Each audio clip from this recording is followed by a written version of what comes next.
Bonjour à tous, merci d'être venus aujourd'hui à cette conférence Prévention du risque suicidaire.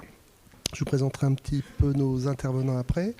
Pour remettre un peu dans le contexte, au niveau du SDIS 62, on a tenu à avoir cette conférence pour vous expliquer un petit peu les tenants, les aboutissants, quelle pourrait être notre place à tous, pas seulement au niveau du pôle santé, mais à tous, quand on rencontre des agents qui ne vont pas bien, qu'ils soient SPP, SPV, PATS, le même combat pour savoir ce qu'on peut faire, ce qu'on peut leur proposer et comment les reconnaître. Et puis en même temps, on vous parlera d'un numéro national, le 3114, qui est un numéro national sur la prévention du risque suicidaire, avec des gens qui sont formés et qui peuvent aider les gens. Je vais donc vous présenter, enfin ils vont se présenter tout seuls parce qu'ils sont assez grands, le docteur François Ducrot, psychiatre, responsable national des CUMP et du 3114 au niveau national, qui a la particularité d'être le régional de l'étape, puisqu'il est né, il a fait ses études sur Arras. Laure Rouge-Gray, que vous avez peut-être déjà croisé sur Intervention, qui est la référente de la CUMP voilà, sur le 62, et la responsable au niveau régional du 3114. François. Merci Didier, je passe devant toi. Je vais peut-être m'asseoir, parce que déjà tu me dis que je parlais vite. Alors si en plus je suis debout, non seulement je vais parler vite et je vais bouger, c'est un truc, ça va vous donner le tournis. Quand j'ai été petit, ma maman voulait me mettre sur Ritaline, mais pour finir on l'a pas fait. Bon, je suis ravi d'être là, merci Didier pour ta confiance renouvelée. On va parler d'un sujet qui attire pas forcément les foules, hein, parce que voilà, entre déni, tabou, ça n'arrive qu'aux autres, il y a un tas d'idées reçues effectivement sur le suicide, et je vais me permettre dans un premier temps de déconstruire, d'aborder un petit peu tout ça, et puis dans un deuxième temps, notamment avec Laure, là, on rentrera un petit peu dans le vif du sujet. Alors je suis désolé, j'ai en même temps une visio, il y a une masterclass de la Société française de médecine d'urgence, je m'étais engagé, donc je vous quitterai en loose day là, pour aller la faire en faisant moins le quart. Bon, oui, la présentation, oui, rien à dire de particulier, hein. Moi je suis psychiatre, je suis praticien hospitalier, je travaille au SAMU, mon poste il est au SAMU régional de Lille, à mi-temps, et puis j'ai un autre mi-temps à la direction générale de la santé, au ministère de la Santé, où effectivement je coordonne en coordination adjointe avec une collègue lyonnaise les cellules d'urgence médico-psychologique, les CUMP, j'imagine, oui, c'est voilà, hein, les CUMP, ces institutions de psychiatrie de catastrophe, on va l'appeler comme ça, hein, qui sont nées en même temps que les attentats, enfin juste après d'ailleurs, pas en même temps évidemment, la première vague, enfin deuxième vague d'attentats parisiens là, en 95, voilà, on a maintenant quelques années de recul avec un dispositif très orienté SSE, hein, qui marche pas mal, hein, qui est arrivé à une certaine maturité, hein. En France, il y a entre 4000 et 5000 professionnels de santé, hein, psychiatres, psychologues, infirmiers, cadres, qui font du psychotrauma en urgence et donc qui émargent sur les listes, que ce soit au niveau des départements, des régions, des zones, là, de gens qui sont sollicitables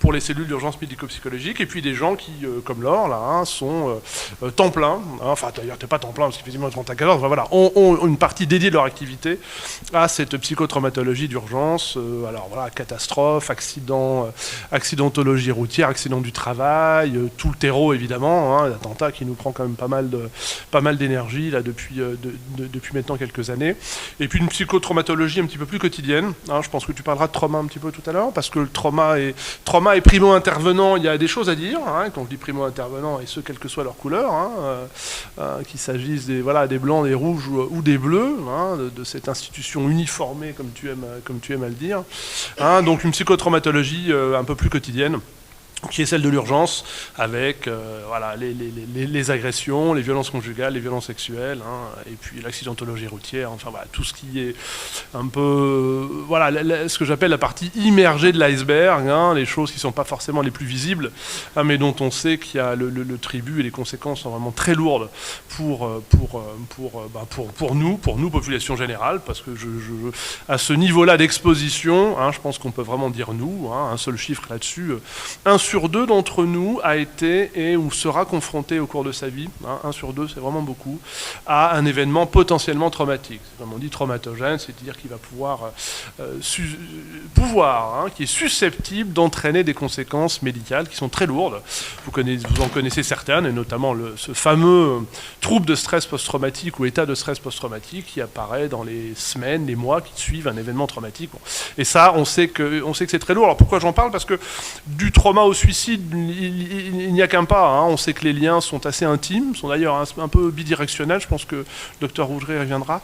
Hein. Et il faut qu'on soit tous les uns et les autres vigilants pour nous, pour nos pairs, pas IRS, et pas forcément les jeunes, et pas forcément ceux qui arrivent dans le métier, puisque la brutalité, la soudaineté, la violence de certaines images, de certaines situations peuvent être lourdes de conséquences, et on sait que ça, c'est un peu déterminant. Alors, je vais essayer de vous convaincre que le suicide est extrêmement multifactoriel, multidéterminé, avec des facteurs, vous allez voir, biologiques, génétiques, environnementaux, familiaux, enfin, etc.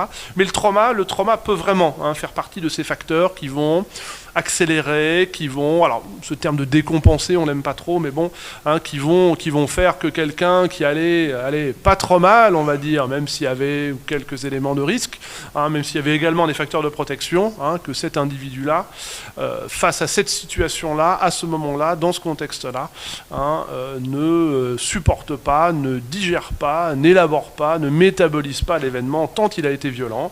Que ce soit une menace de mort pour lui-même ou d'être confronté à la mort ou à la menace de mort d'un proche, et puisse donc du coup basculer d'un état qui était peut-être un peu précaire à un état de décompensation au cours duquel les idées de suicide peuvent arriver. Et ce qu'on sait de ce processus suicidaire, c'est qu'une espèce de vase communicant là, entre ce qu'on appelle la recherche de solutions et les idées de suicide. Je suis confronté à une situation compliquée, difficile, traumatique, donnée, conjugale, professionnelle, financière, peu importe. Je développe des stratégies d'adaptation parce que j'ai cette capacité à élaborer, différer, comprendre, élaborer des stratégies pour essayer de me défendre, pour essayer de me soustraire.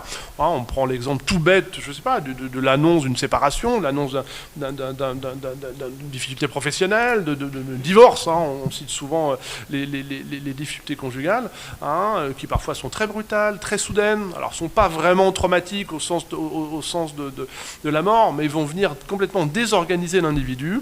Et à partir de là, on va chercher des solutions, trouver des solutions. Et puis chez certains, on va voir un peu lesquels, cette recherche de solutions s'avère difficile, s'avère peu efficace, et on a comme ça une espèce de vase communicant entre, je trouve de moins en moins de solutions, ou je suis de plus en plus persuadé qu'il n'y a pas de solution, qu'il n'y a plus de solution, ma vie est foutue, tout ça c'est de la merde, je m'en remettrai jamais, c'était la femme de ma vie, c'était le boulot de ma vie, etc., etc. Et puis de l'autre côté, plus ce vase-là se vide, plus le vase pour finir, je vais de manière un peu lapidaire, là, trouver des solutions moi-même, ou essayer de répondre à une souffrance psychique, une souffrance sociale, une souffrance professionnelle qui devient de moins en moins supportable. Et puis, pour finir, avec des idées contre lesquelles on essaye de lutter, c'est mon choix, c'est moi que ça regarde, de toute façon j'en peux plus, personne ne peut plus m'aider. Et puis à partir de là, ce qui commence à émerger, ce sont les idées de suicide. Voilà, l'idée que pour finir, se donner la mort, sauter la vie, s'enlever la vie, pour finir, ça peut faire partie des solutions. Ça, ce vase communicant. Alors à partir de là, la machine est enclenchée. Alors elle n'est pas systématique, elle n'arrive pas, évidemment, elle n'aboutit pas systématiquement à une tentative de suicide ou à une mort par suicide, mais la machine se lance et puis elle ne demande que de s'auto-alimenter. Et c'est là qu'on est face à ce qu'on appelle, nous, le processus suicidaire, c'est-à-dire qu'on passe de l'absence d'idées à quelques idées simples, éparses. Pour finir, de toute façon, j'en peux plus. garde cette nuit au 3114, appel à 2h du matin, sur la gare de Lille, peu importe, une patiente, donc c'est l'opérateur du 3114 qui m'appelle, à propos d'une patiente, c'est le truc d'une triste banalité. Cette dame a une quarantaine d'années, ça se passe dans la région, peu importe, cette dame, milieu très protégé, elle a fait, pour des raisons financières, un peu de tourisme dentaire, comme on appelle ça, j'ai appris ce terme, enfin voilà, vous connaissez ça, dire cette dame, pour éviter de se taper des couronnes à 1000 balles, je suis marié à une dentiste, je sais, voilà, elle est allée en Pologne, bien beau pays, je ne critique pas du tout le système de santé, et puis, voilà, pour que ça lui coûte 2 fois, 3 fois moins cher, en fait, elle a été massacrée, au lieu de 2 couronnes, c'est passé à 4, de 4 à 8, et là, cette dame, elle a 20 couronnes en bouche. Alors, je ne suis pas dentiste, ou non plus, 20 couronnes en bouche, je pense que ça commence à poser problème, et puis, alors, elle est défigurée, elle a mal, elle en peut plus, elle est super algique, elle est rentrée en France, elle ne trouve pas de médecin traitant, aucun dentiste, ça c'est une règle chez les dentistes, je trouve ça éthiquement d'ailleurs absolument terrible, aucun dentiste dans sa petite ville, qui est Troyes, pour ne pas citer la ville, où elle habite, n'a voulu s'occuper d'elle, parce que les dentistes disent, moi je ne travaille pas sur quelque chose en bouche que je n'ai pas réalisé moi-même, bon d'accord, c'est sympa, et cette dame, elle est pétée de douleur, elle est pétée d'anxiété, elle a la gueule défigurée, vous mettez des soucis professionnels, vous mettez un relatif isolement, solitude, je ne sais plus si elle est divorcée, vous voyez, et puis on a des choses qui sont, enfin relativement banale, elle n'est pas banale cette situation, mais c'est pas quelque chose, voilà, c'est quelque chose qui se construit petit à petit, et elle explique à l'opérateur, qui m'appelle pour me demander mon avis, que depuis qu'elle est rentrée, alors c'était toujours son anniversaire hier, elle passe son anniversaire seule, elle a super mal, elle est pétée d'angoisse parce qu'elle se dit, putain, je vais jamais m'en sortir de ces putains de couronnes, de ces putains de dents, personne ne veut m'aider, et puis, pour la première fois de sa vie, émerge l'idée que, pour finir, alors c'est pas se tirer une balle ou se foutre au bout d'une corde ou se défenestrer du 6e ou se foutre sous un TGV, mais que, voilà, il n'y a plus de solution. Je n'y arriverai jamais. On ne veut pas me soigner, on ne veut pas traiter ma douleur, je n'y arriverai pas. Et elle explique comme ça, alors c'est génial, elle fait 31-14, donc ça veut dire qu'effectivement on fait du bon boulot en termes de com, et puis émerge pour la première fois, elle a même un petit peu honte de le dire, je ne l'ai pas eu au film, mais émerge l'idée que pour finir, se foutre en l'air, pourquoi pas, vu qu'il n'y a plus d'autres solutions ailleurs, pourquoi pas. Cette dame, elle n'est pas psychotique, elle n'est pas folle, elle est face à une situation qui se dégrade à un point tel que cette recherche de solution, elle devient vaine. Et puis ce qui apparaît derrière, c'est que la nature ayant un peu horreur du vide et l'être humain, comme vous et moi, ayant à peu près horreur de souffrir, que ce soit socialement, physiquement, affectivement, professionnellement, enfin, etc. Voilà, apparaît comme ça l'idée que bon. Et ça, je trouve que c'est un beau modèle de comment peuvent se construire comme ça une succession de facteurs nous on appelle des facteurs de risque. On va en suicidologie distinguer le risque, l'urgence et la dangerosité. Et parmi ces facteurs de risque, il y a ces éléments-là, ces éléments d'environnement. Voilà, vous voyez ce petit exemple-là qui me vient en tête et qui est effectivement récent. Donc, ce processus suicidaire, voilà, quand il se lance, alors encore une fois, c'est pas une fatalité, il n'arrive pas forcément à terme, mais il y a comme ça des étapes. Et nous, professionnels de santé, professionnels, primo-intervenants, professionnels du soin, enfin, peu importe, c'est vraiment un nous très général. Ce qu'il faut, mais moi, c'est un peu le but aujourd'hui, d'essayer de vous sensibiliser à ça, c'est de comprendre que, alors oui, on peut intervenir à toutes les étapes, mais que dans les étapes qui sont très en amont, en aval, je trouve du mal avec ça, vers le haut, très en amont, il y a comme ça des signaux qu'on appelle nous des signaux faibles, et ces signaux-là, si on les loupe, le risque il est quand même que ça continue. Alors ces étapes, quelles sont-elles?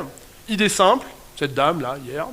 Idée persistante, ces gens, ces patients, ces gens qui vont vous dire et chez qui vous allez apprendre que, alors ça peut être un collègue d'ailleurs, on parlera également du suicide qui nous concerne nous professionnels, ça peut être, donc ces idées qu'on appelle persistantes, c'est, voilà, pour l'instant c'est quelque chose de très quantitatif, au lieu que ça traverse 1 ou 2 fois ou 3 fois par jour le sujet, ça l'envahit, et ces gens qui finissent par nous dire, parce qu'en général là ils recherchent de l'aide, ou pas d'ailleurs, ou alors ils recherchent de l'aide, ils tentent des sondes, ils tentent des perches et puis personne ne les prend, parce que personne ne comprend. Hein, ça va aller mieux, patiente, la vie c'est comme ça, une de perdue, 10 de retrouvée, tu vas retrouver du boulot, machin, oui, des trucs un peu, des prescriptions, j'appelle ça un peu combinatoires. Hein, voilà, y a rien de moins sûr que ça aille bien, hein, mais bon. Et donc ces idées persistantes, voilà, alors. Ça va de c'est tout le temps là un peu dans ma tête, docteur, là j'avoue que j'ai du mal à m'enlever ça de la tête, jusqu'à c'est la première chose à laquelle je pense le matin quand je me réveille, c'est la dernière chose à laquelle, etc. Vous avez compris. Bon. Et là, c'est un premier stade qui pour nous signe un niveau de risque, un niveau de dangerosité. Alors, on parlera de la dangerosité parce que la dangerosité elle-même, elle est plutôt liée aux moyens. Mais bon, un niveau de risque important puisque c'est souvent à partir de là que la machine, elle commence à s'auto-alimenter, à s'autonomiser. Hein, et puis alors le stade d'après, c'est quoi à votre avis? Une fois qu'on a comme ça ces idées du matin au soir et du soir au matin, c'est... Voilà, on construit. Alors, il y a une phase, alors il y a le scénario. Juste avant le scénario suicidaire, il y a une autre phase qui est celle du projet. Hein. Je projette de le faire. J'ai pris la décision de le faire. Et étonnamment, à ce moment-là, à ce stade-là, vous allez avoir à côté de vous, en face de vous, des gens plutôt soulagés. Hein, pourquoi ils sont soulagés? Parce qu'ils ont enfin pris la décision. Et ils voient le bout du tunnel. C'est terrible de le dire comme ça. Ils voient le bout du tunnel parce qu'ils étaient complètement acculés dans un truc. Bon, prenez l'image de cette dame d'hier, là. Hein, et puis à un moment donné, ils disent, mais pour finir, la solution, je l'ai, la solution. La solution, c'est de me foutre en l'air, de me donner la mort, de machin, de machin. Voilà. Et ça, c'est le projet de suicide. Alors, au stade du projet, généralement, c'est assez... Là, les signaux faibles sont pas très, très nombreux. Et puis, il n'y a qu'un pas du projet au scénario. Hein, je projette de le faire. Et puis après, il y a comment je vais le faire. Et je suis bien obligé de construire quelque chose. Alors, le scénario, on va y passer des heures. Hein, ça se construit alors, avec en plus dans quelque chose, pardon, que nous, on appelle la rigidité cognitive, une espèce ce sujet-là, qui en est à ce stade-là de son scénario suicidaire, qui devient un peu obsédé, un peu obnubilé, et dans une espèce de phénomène, alors j'arrive pas avec une main là, de tunnelisation hein, de l'état de conscience, qui fait que c'est devenu l'unique possibilité, c'est devenu le seul but, et je vais mettre en œuvre, le type ou la nana va mettre en œuvre les moyens nécessaires pour élaborer ce scénario. Voilà. Hein. Alors le scénario, c'est pareil, c'est rarement un scénario d'emblée. Hein. La pendaison, la défenestration, l'arme à feu, l'immolation, la précipitation d'un lieu élevé ou la tentative de suicide médicamenteuse ou la phlébotomie, hein, pour reprendre des grandes causes de suicide. Hein, le scénario, c'est pareil, il se construit. Alors comment il se construit, pourquoi il se construit, on ne sait pas forcément, on ne sait pas tout là-dessus. Hein, souvent, il se construit, comme on appelle ça, en creux. Hein, c'est à ce stade-là, ces gens qui vous demandaient, mais vous le feriez comment? Parce que ça, il ne faut pas hésiter à le faire. Hein. N'hésitez pas à le faire, faites-le. Ce n'est que du bénéfice. Hein. Vous n'aurez jamais de risque particulier à demander un suicidant, parce qu'à ce niveau-là, on appelle ça un suicidant, des précisions sur son scénario, pourquoi il le ferait, quand il va le faire, comment il le ferait. Vraiment, et ça, je veux vous en convaincre, parce que parmi ces idées reçues qu'on a un peu en population générale, voilà, pour des gens dont c'est pas le métier premier, hein, c'est que faut pas trop en parler, parce que sinon, je sais pas, on va donner des idées, on va favoriser, on va accélérer le truc. Non, parlez-en. Puis moi, je vais même aller plus loin. Si vous en parlez, si vous posez la question, il y a de fortes chances que ça soulage le type ou la nana qui est en face de vous ou qui est à côté de vous, hein, et que, en plus, ils vous répondent.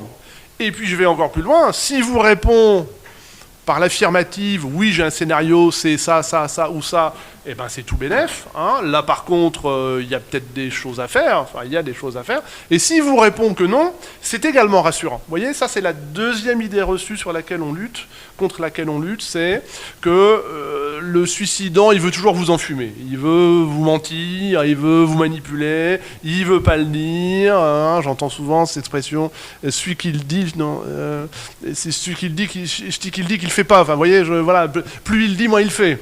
Hein, non, plus il le dit, plus il le fait. Hein. Et si vous lui posez la question et qu'il dit qu'il ne va pas le faire, il y a de fortes chances qu'il ne le fasse pas. Hein. C'est pas pour ça qu'il faut lui dire salut ma poule et puis on fait autre chose. Hein. Mais vous voyez, c'est généralement très authentique. Hein. Ça, c'est vrai que même chez les soignants, mais même chez nous en psychiatrie, hein, on lutte, ou chez les urgentistes, on lutte beaucoup contre ça. Hein.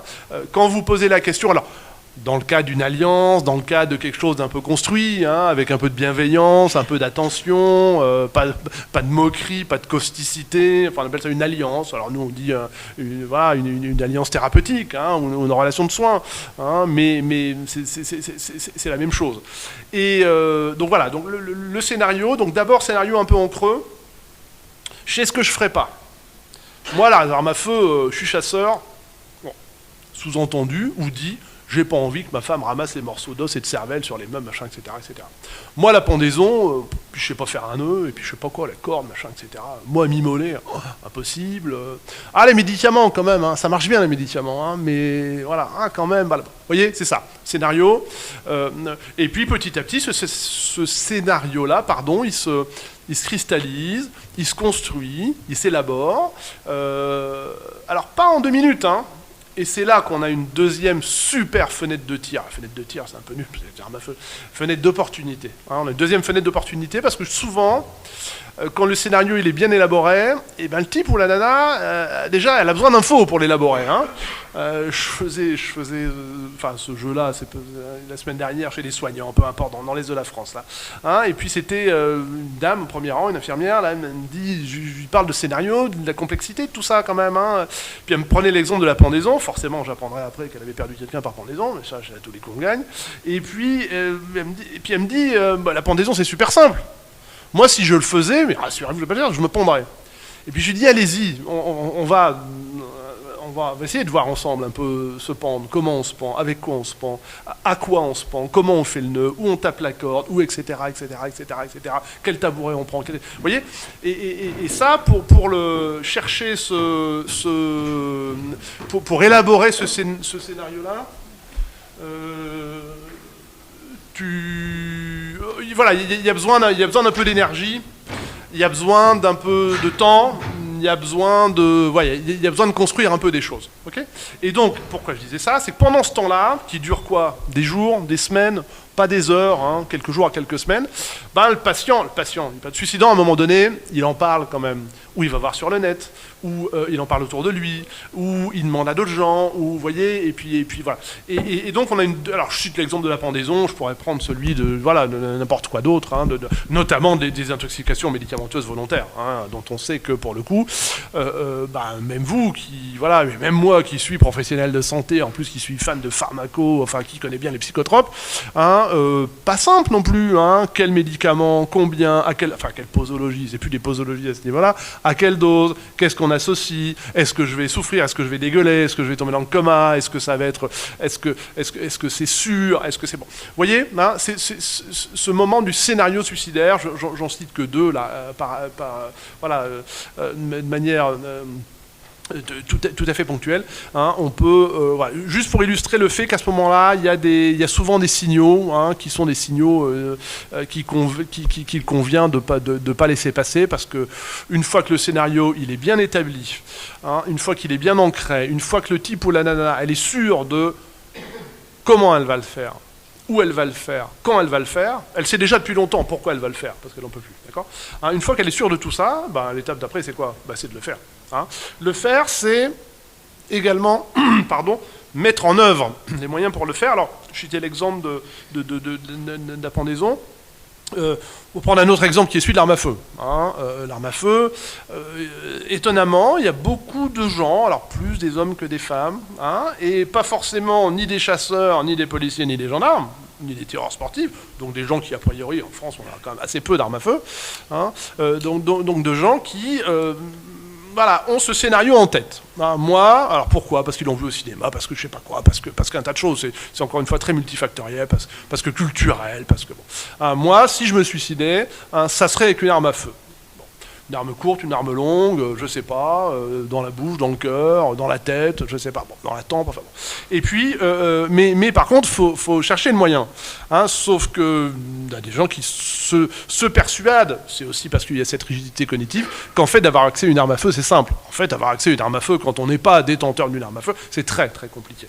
Hein, et donc, vous voyez là, un autre exemple du coup, parfois il y a des recherches un petit peu effrénées là, hein, qui sont un moment où on peut peut avoir un peu d'infos et où il faut évidemment intervenir, parce que quand on a en face de nous, à côté de nous, un type ou une nana qui a un scénario bien ancré avec une arme à feu, il manque plus que l'arme quand même. Hein. Alors l'arme, effectivement, il y a peu de chances de la trouver, mais il faut quand même pas qu'il tombe dessus, parce que là, s'il tombe dessus, hein, on sait que l'issue et le passage à l'acte, il est très rapide.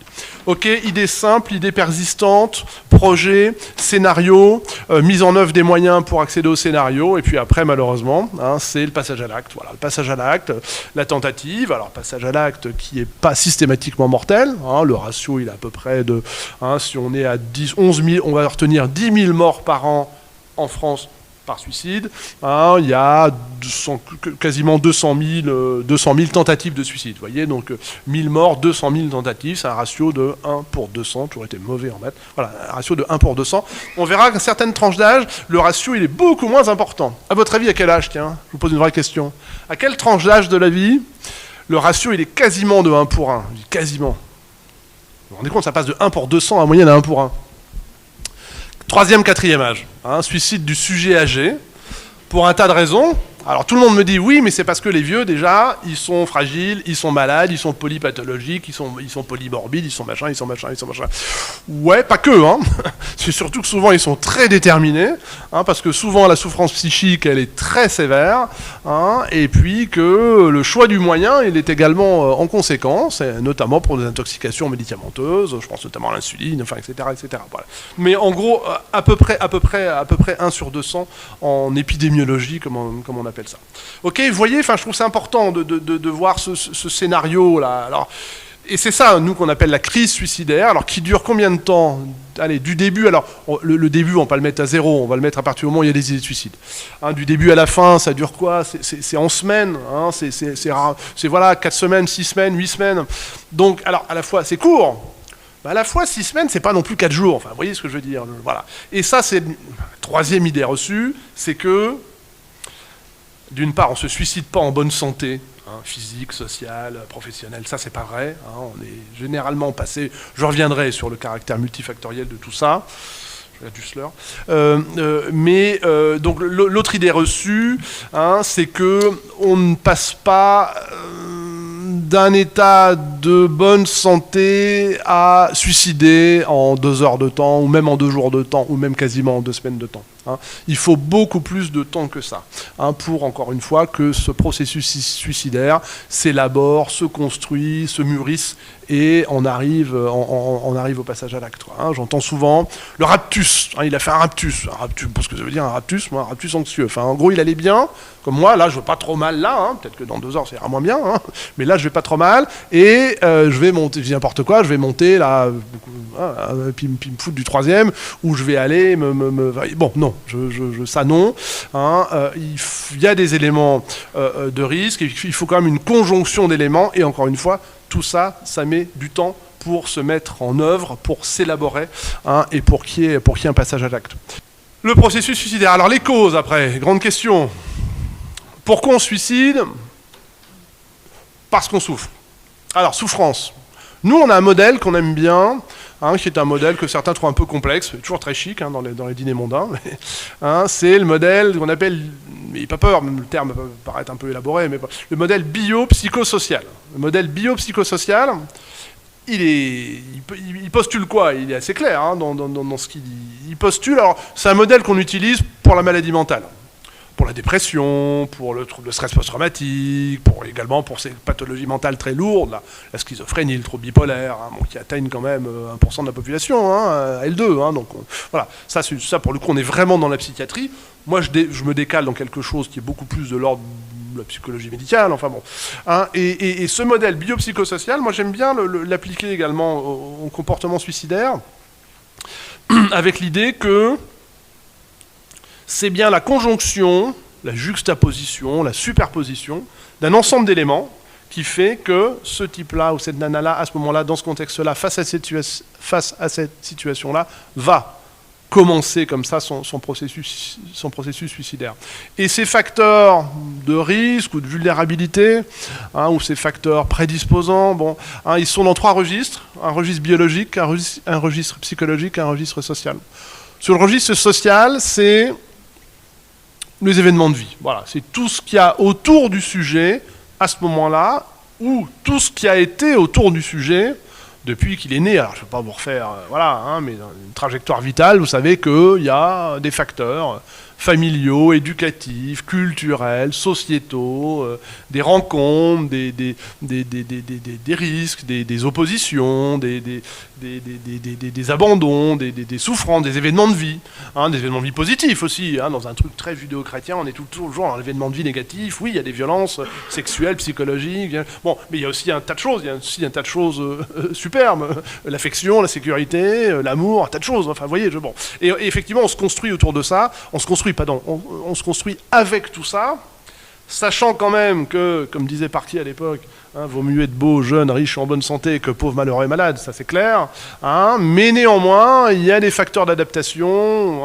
Alors voilà, cette fameuse notion de résilience, là, dont on parle beaucoup depuis quelques années, là, mais qui font que certains, et on le constate au quotidien, ont traversé en une putain de vie de merde quand même, des choses très chaotiques, très insécures, des problèmes d'attachement dans l'enfance, etc., etc., etc.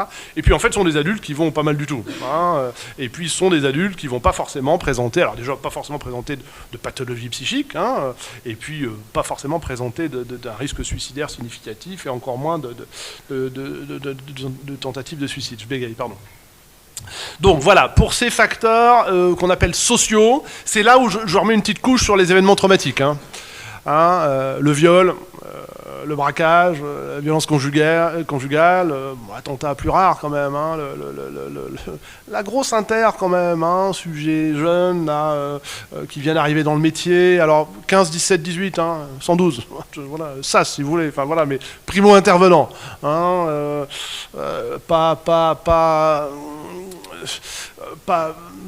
pas suffisamment encore de stratégie, d'adaptation, d'élaboration, de défense, des choses pas trop attendues, des choses pas trop préparées, parce que le parcours est ainsi fait, parce que en arrivant dans son unité, voilà, au motif de vouloir le blinder un peu, vous savez, on l'a un peu surexposé.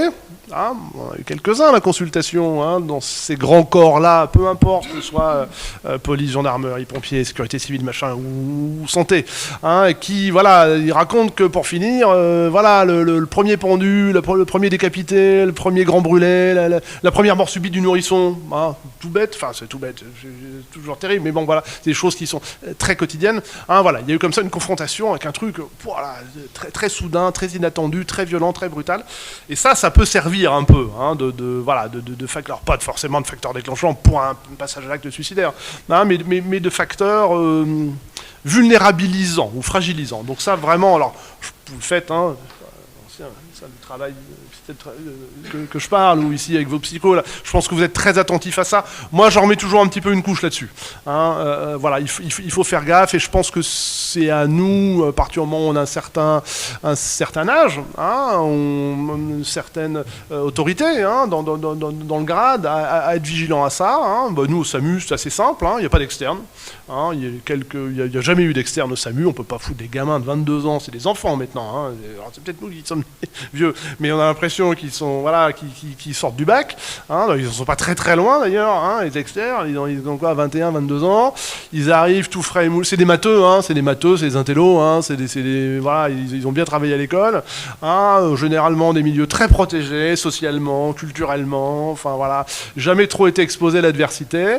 Et puis, voilà, ils passent de stage dans des services où, alors, s'ils passent en pneumo, il y a de la cancéro, s'ils passent, je sais pas quoi, en pédiatrie, il y a un peu, voilà, il y a également des choses pas cool, mais le SAMU, c'est comme vous, c'est d'une brutalité absolument inouïe. La sortie primaire, c'est pas du tout, voilà. Et donc les exposer comme ça d'emblée, à certains qui disent que ça peut les blinder un peu, moi je dis c'est tout le contraire, c'est de la surexposition, et ça peut quasiment être traumatogène. Bon, voilà. Donc je vous cite l'exemple du SAMU, donc on fait gaffe. Alors c'est pareil sur l'histoire des femmes enceintes et des sorties sur les morts subites du nourrisson, enfin etc. Pour vous donner des exemples comme ça, et puis même en SSE, dans l'événement majeur.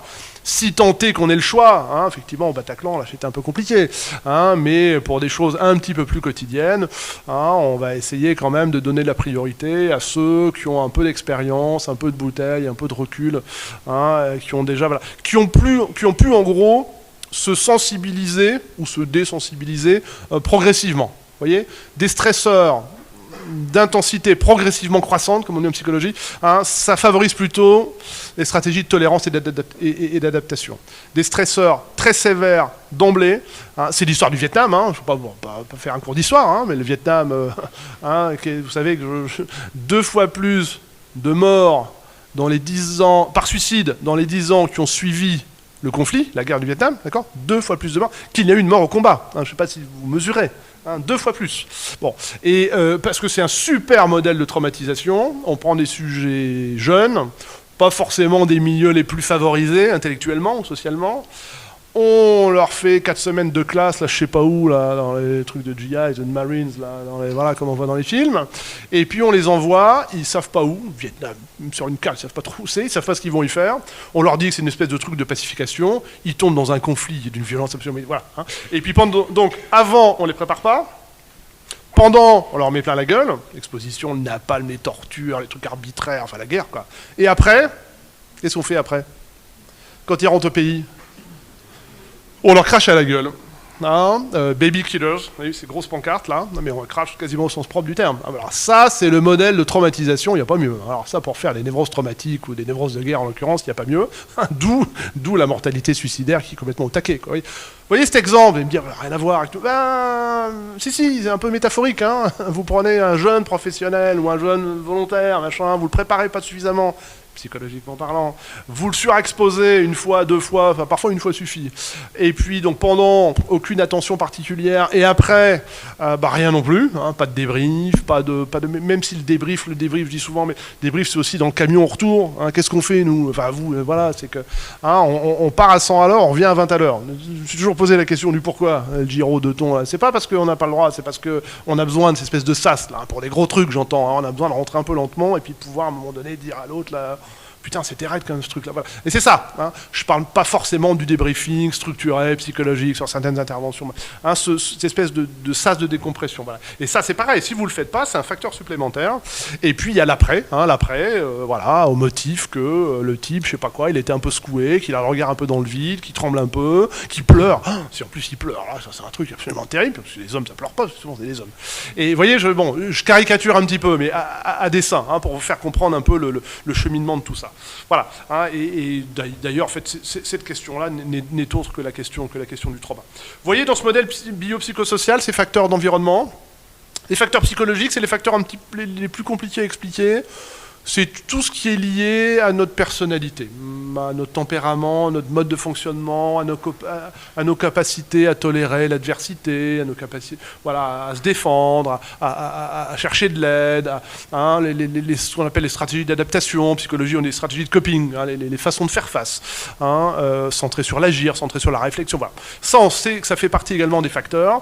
Et puis, des facteurs également biologiques, hein, des facteurs biologiques. Alors, je ne vais pas revenir sur la génétique du suicide, ou ce qu'on appelle l'épigénétique, c'est-à-dire l'interaction gène-environnement, mais on sait très bien que certains d'entre nous sont génétiquement plus vulnérables au cancer du sein ou au cancer de la prostate ou du côlon pour les garçons, mais on sait que certains d'entre nous sont également plus vulnérables pour certaines pathologies mentales. Hein, alors, sans forcément parler de la schizophrénie, du trouble bipolaire, la dépression, les abus de substances psychoactives, hein, notamment l'alcool, hein, l'alcoolodépendance, les troubles anxieux, et c'est un peu pareil pour le risque suicidaire. On sait qu'il y a des familles, alors on ne suicide pas de père en fils, il ne faut pas exagérer, hein, mais il y a une surreprésentation, on appelle ça une surincidence des comportements suicidaires. Alors, vous allez me dire, oui, mais c'est parce que c'est une espèce d'imitation comportementale. L'ado, les senteux, tiens, on va prendre une fille, c'est genré, qui vient d'être larguée par son copain qui était l'amour de sa vie. Elle le connaissait depuis 3 semaines, mais c'est vrai, l'amour de sa vie, je pourrais prendre un garçon, ça serait pareil. Hein, et qui se fait larguer, voilà, et qui effectivement a vu dans son environnement son grand frère, sa grande sœur, sa mère, face à une difficulté conjugale, se déballonner tellement qu'elle en est arrivée à faire une TS, c'est vrai que cet ado-là, elle a plus de chances, plus de risques statistiques de faire une TS par une espèce de phénomène un peu d'imitation. On appelle ça le frayage comportemental. Bon. Mais ça, c'est vrai. Mais il y a également des choses sur la génétique. Alors, qui sont sûrement sur d'autres terrains. Il n'y a pas de gène du suicide comme il n'y a pas de gène de l'alcoolisme, mais il y a des vulnérabilités génétiques par rapport à l'anxiété, à la dépression, notamment à la dépression, on sait ça très très bien. Or, c'est vraiment, j'aurais envie de dire, c'est quasi un des trucs qui tue le plus en France par suicide, c'est la dépression.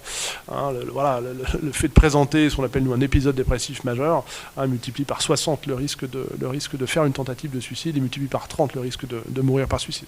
Ok, vous voyez un petit peu ce modèle bio-psychosocial, c'est juste pour expliquer que c'est bien plus multifactoriel et multidéterminé que certains voudraient bien le penser, avec ces histoires de raptus, de machin, de je sais pas quoi. Ok ? Bon, voilà, ça ça donne déjà un petit aperçu là de ce qu'est la crise suicidaire. Qu'est-ce qu'il y a d'autre dans les idées reçues sur lesquelles on lutte souvent? Après, on pourra en parler. En parler, ça favorise, je l'ai déjà dit. En parler de suicide, ça favorise les comportements suicidaires. Alors, on vient ici aujourd'hui parler de suicide. Dans les semaines qui viennent, non. Parler de suicide n'a jamais augmenté le risque suicidaire. Alors, il y a un effet quand même. Alors, s'il faut tirer un peu dans les coins, il y a un effet qu'on appelle l'effet Werther, c'est-à-dire que quand on a, vous allez dire que je dis tout et son contraire, mais c'est pas vrai, parce que globalement, plus on en parle, moins on le fait, c'est très clair. Et plus on en parle dans la société, et plus on met des affiches 31-14 dans le métro, plus on fait le journal de 20h, et plus on fait de presse, machin, et plus on demande à Stromae, bon, il n'a pas voulu parler du 31-14, mais plus Stromae déclame un dimanche soir à TF1, un journal de 20h, devant une Laurence Ferrari complètement médusée, de sa chanson extraordinaire, qui s'appelle... L'enfer, où il parle donc de ses pensées suicidaires, puis en plus il les cache, il dit pas... Alors ça aussi, dans les idées reçues, il pense à faire mal, Faire des bêtises, ça c'est aussi un truc, il fait des bêtises, on va faire gaffe, il pourrait faire une bêtise, je sais pas ce que c'est faire une bêtise, pitié, puis mettre son doigt dans le pot de confiture, c'est une bêtise, ou pitié, je sais pas quoi, un truc, machin, c'est faire une bêtise, mais bon, faire une bêtise, ou qu'est-ce qu'on a encore comme terme toujours très, il pense à mal, il pense faire des bêtises, alors, ça c'est une autre idée reçue, c'est qu'il a décidé, voilà, et qu'il dit que c'est son choix, mais ça j'y reviens juste après, bon, enfin, donc, voilà, en parler n'augmente pas le risque de passage à l'acte, c'est tout le contraire. Donc parlons-en autour de nous, et puis on peut même en parler d'ailleurs de manière un peu préventive. Si avec nous, je pense qu'on risque de vous choquer, chez des enfants, on va dire chez les collégiens, on pourrait tout à fait être amené, à l'heure où on parle un peu de sexualité, un peu de je sais pas quoi, parler également de santé mentale et de souffrance suicidaire. Alors dans les autres idées reçues, alors oui, je vous parlais de l'effet Werther juste parce qu'on sait parfois que c'est pas un effet de contamination, mais chez des gens qui sont déjà au stade du scénario, donc ils sont déjà à risque suicidaire majeur, mais chez qui ils ont décidé, ils savent où, ils savent comment. Ils savent pourquoi depuis bien longtemps. Ils savent pas quand, par exemple. Vous savez, donc là, on dit que le risque est important, mais l'urgence est différée. Et le quand, il peut se précipiter si un père, PAIR, effectivement, s'est donné la mort, surtout si c'est quelqu'un de très proche. Et généralement, ce que le suicidant, il emploie la même méthode, le même mode. On a dans l'histoire des grands exemples de morts par suicide de personnalités, alors du showbiz, du cinéma, de machin. Bon, on cite toujours Marilyn Monroe. Certains chercheurs américains qui font une superbe étude, là, dit que Marilyn Monroe avait été à l'origine de plus de 3000 morts. Alors, c'est pas 3000 personnes qui se seraient pas suicidées si Marilyn Monroe avait pas pris des barbituriques, mais c'est 3000 personnes qui, quand même, par une espèce d'effet un peu de contamination, notamment parce qu'elles se sont identifiées à cette femme extraordinaire, à cette actrice, à cette voilà, ça a été le facteur un petit peu accélérateur. C'est pour ça que nous on développe un autre programme, Papageno est dessus, j'imagine, j'ai pas mes lunettes, qui voilà, essaie d'intervenir dans des institutions, dans les suites d'un suicide accompli évidemment.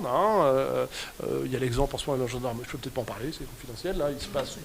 Bon voilà, donc la gendarmerie, on peut dire qu'il y a eu un mort par suicide, là, il n'y a pas longtemps, dans une gendarmerie, là, pas très loin. Voilà, on va développer, Papageno va dérouler tout un système qu'on appelle de postvention, c'est un terme québécois, c'est-à-dire on n'intervient pas avant, il est déjà mort cet homme, mais pour éviter qu'il y ait des effets, qu'il y ait d'éventuels effets de contamination. Okay, donc encore une fois, j'ai pas dit tout et son contraire. De parler de suicide, c'est toujours bien, c'est toujours intéressant, ça permet toujours de désamorcer. Il y a certaines situations où, quand même, il peut y avoir une espèce d'effet de contamination, mais du type de passage à l'acte lui-même. Qu'est-ce qu'on avait d'autre comme idée reçue ? Tu venais de dire, là, Ah oui, le choix. Alors, compliqué le choix, sur cette phrase. Est-ce que le suicide procède d'un choix, Si je me donne la main, je dis oui, c'est un choix. J'avais le choix de ne pas le faire, or je l'ai fait. Ouais, c'est quand même du non-choix, ou alors c'est ce qu'on appelle un choix contraint. C'est-à-dire que c'est pas un choix éclairé. C'est pas un choix à partir du moment où ça intervient sur quelqu'un qui a une santé mentale déplorable, qui a l'intime conviction inébranlable qu'il ne va jamais trouver de solution et que donc la seule issue possible, c'est cette issue-là. C'est pas un choix, au sens, c'est pas un choix éclairé. D'accord ? Si je décide de faire quelque chose, voilà, c'est un choix. Le choix, il prend en considération des éléments, il procède de quelque chose d'un petit peu hypothéco-déductif, qui s'élabore. Voilà, le type qui en est voilà, la corde en main, tellement sa santé mentale est détériorée, et tellement il est persuadé que c'est la seule solution pour se sortir de la merde dans laquelle il est et d'arrêter de souffrir. Il ne choisit plus, tellement il est contraint par ce choix. Voilà. Qu'est-ce que ça avait d'autre dans les mythes là ? Alors ouais, suicidaire un jour, suicidaire toujours, c'est compliqué pour nous. C'est compliqué par exemple dans la police ou dans la gendarmerie, parce qu'il y a l'idée de voilà, qu'est-ce qu'on fait ? Alors c'est pas que la question du désarmement, mais qu'est-ce qu'on fait chez un professionnel là, qui a fait une tentative de suicide, heureusement n'en est pas mort, a fait une TS, est passé dans le truc habituel aux urgences, a été hospitalisé éventuellement une semaine ou deux ou pas, enfin voilà, et après bénéficie d'un suivi cohérent et structuré. Est-ce qu'il n'est pas, jusqu'à la fin de ses jours, à sur-risque ? En gros, est-ce qu'on le réarme ? Est-ce qu'on le remet au boulot ? Est-ce qu'on le... Bon, compliqué. Parce que la réponse, elle est pas si simple que ça. Nous, ce qu'on dit juste, c'est... On raisonne en termes de crise suicidaire. Encore une fois, je reviens sur le début de mon propos. La crise suicidaire, c'est donc ce moment où il y a une conjonction de ces facteurs de risque qui aboutissent à ce scénario, à ce processus, d'accord ? La crise suicidaire. Et ce qu'on dit aussi, c'est que la crise suicidaire, elle a un début, un milieu et une fin. Pendant cette crise suicidaire, le risque, il est important. Après cette crise suicidaire, le risque, il revient quasiment comme celui de la population générale. Quoi, vous voyez, c'est pas une fatalité, c'est pas un truc qui va voilà, marquer un sur-risque définitif. On prend typiquement l'exemple de la dépression ou l'exemple de ce qu'on appelle le trouble de l'adaptation, le type ou la nana, le truc, voilà, le divorce, le machin, le truc qui est parti en cacahuète, les avocats, le machin, le fric, les enfants, le bordel. Enfin, c'est d'une violence inouïe cette affaire-là, j'en sais quelque chose. Voilà, mais puis à un moment donné, ça se restabilise, ça se réancre. Voilà, et que ce soit ce qu'on appelle ça un trouble de l'adaptation ou une dépression, c'est pareil, ça a un début, un milieu et une fin. Et puis en plus, tout le monde n'en meurt pas, sinon évidemment il n'y aura plus grand monde sur cette terre. Voilà, bon. Donc voilà, suicidaire un jour, suicidaire toujours. Alors le courage. Ah oui, alors le courage, bon là j'arrête là parce que je pense que on a quand même compris que c'est tout sauf une histoire de courage. Là, vraiment, ni de lâcheté. Enfin, c'est pas sur ce registre-là. Certains me disent, faut avoir du courage pour s'attacher à une corde, machin. Faut avoir du courage pour se foutre au Cap Griné, là, je sais pas où. Faut avoir du courage pour se foutre au pont des Chingans ou s'asperger. Imaginez, c'est l'immolation, c'est un truc qui me pose problème. Le peu que j'ai encore regardé récemment un truc sur le Vietnam, là, c'est moine, c'est insupportable. Donc certains pourraient avoir tendance à dire, faut être courageux pour s'asperger de 5 litres d'essence et se foutre le feu. Donc j'ai tout sauf du courage. C'est à un moment donné, encore une fois, une telle tunnelisation de l'état de conscience qu'il n'y a plus de notion de douleur, voilà, à l'extrême. Alors il y a toujours des terrains qui sont chauds. C'est toujours très touchy là. Ce qu'on appelle ces homicides suicides. Vous savez, ces gens qui vont suicider avec eux, en gros tuer, en gros homicider, hein, leurs 3 gosses et leurs femmes, généralement c'est ça, hein, ou leurs 2 enfants, qui vont les pendre, les machins, des histoires comme ça, on en a en Pas-de-Calais, il y en a eu 2-3, et puis dans le Nord, on a eu 2-3 en 10-20 ans, là. Bon, j'illustre juste, à un moment donné, la détermination, elle est telle, la souffrance, elle est telle que il n'y a plus de question d'être une maman, d'être un papa, de protéger les siens, de leur faire mal. Voilà. Vous et moi ici, on se dit, mais comment c'est possible de faire mal à son gosse déjà, de lui foutre une claque, c'est compliqué, hein, mais imagine de le tuer, enfin, on a même du mal à prononcer la phrase. Ben oui, et ben, arriver à cet extrême-là de souffrance mentale et au bout de... Oui, malheureusement, chez certains, c'est possible. Alors, pas chez tous, c'est quand même des choses qui sont plutôt rares. T'avais dit quoi? Donc voilà, le courage et la lâcheté. Alors oui, ça, après je passerai la parole si tu veux. Alors, cette idée que... Alors, je vous ai parlé du risque. On a une dizaine d'items sur le risque. Hein. Dépression, l'alcool, c'est monstrueux. Hein. Dernière étude US, là, l'épidémio, c'est une des plus belles études menées ces 10 dernières années, je pense, en suicidologie. L'alcool est directement impliqué au point que l'imputabilité du passage à l'acte, la tentative ou de la mort, hein, avec ce qu'on appelle une valeur prédictive positive, hein, un truc un peu statistique là, hein, l'imputabilité à l'alcool, elle est de 80%. C'est-à-dire que mais même moi je continue je la décante cette étude-là, parce qu'elle nous pose un peu problème, sur un ensemble de 100 unités de causes du comportement suicidaire, je me fais comprendre, hein, 80%. Hein, donc la large majorité, la presque totalité de ces causes-là, elle est due à l'alcool. Hein. Alors, bon, c'est beaucoup. Nous, ce qu'on sait, c'est que l'alcool, il est là dans 50% des tentatives de suicide et dans 70-80%, si tant est qu'il y ait eu une autopsie ou qu'on fasse des morts par suicide. Mais on a toujours du mal à se dire que c'est à cause de l'alcool. On peut dire que c'est l'alcool parce que de toute façon tout le monde, parce que voilà, on fait une TS, parce que la consommation d'alcool en France est très répandue. Mais le poids, il est vraiment déterminant. Alors c'est vrai que l'alcool, c'est dépressogène. Hein. Je cite toujours, pour vous et moi qui ne sommes pas alcoolodépendants, même si certaines périodes de notre vie, on peut être un peu abuseur, hein, ou surconsommateur, l'alcool est dépressif. Je cite toujours l'exemple des gueules de bois, des lendemains de on a trop bu.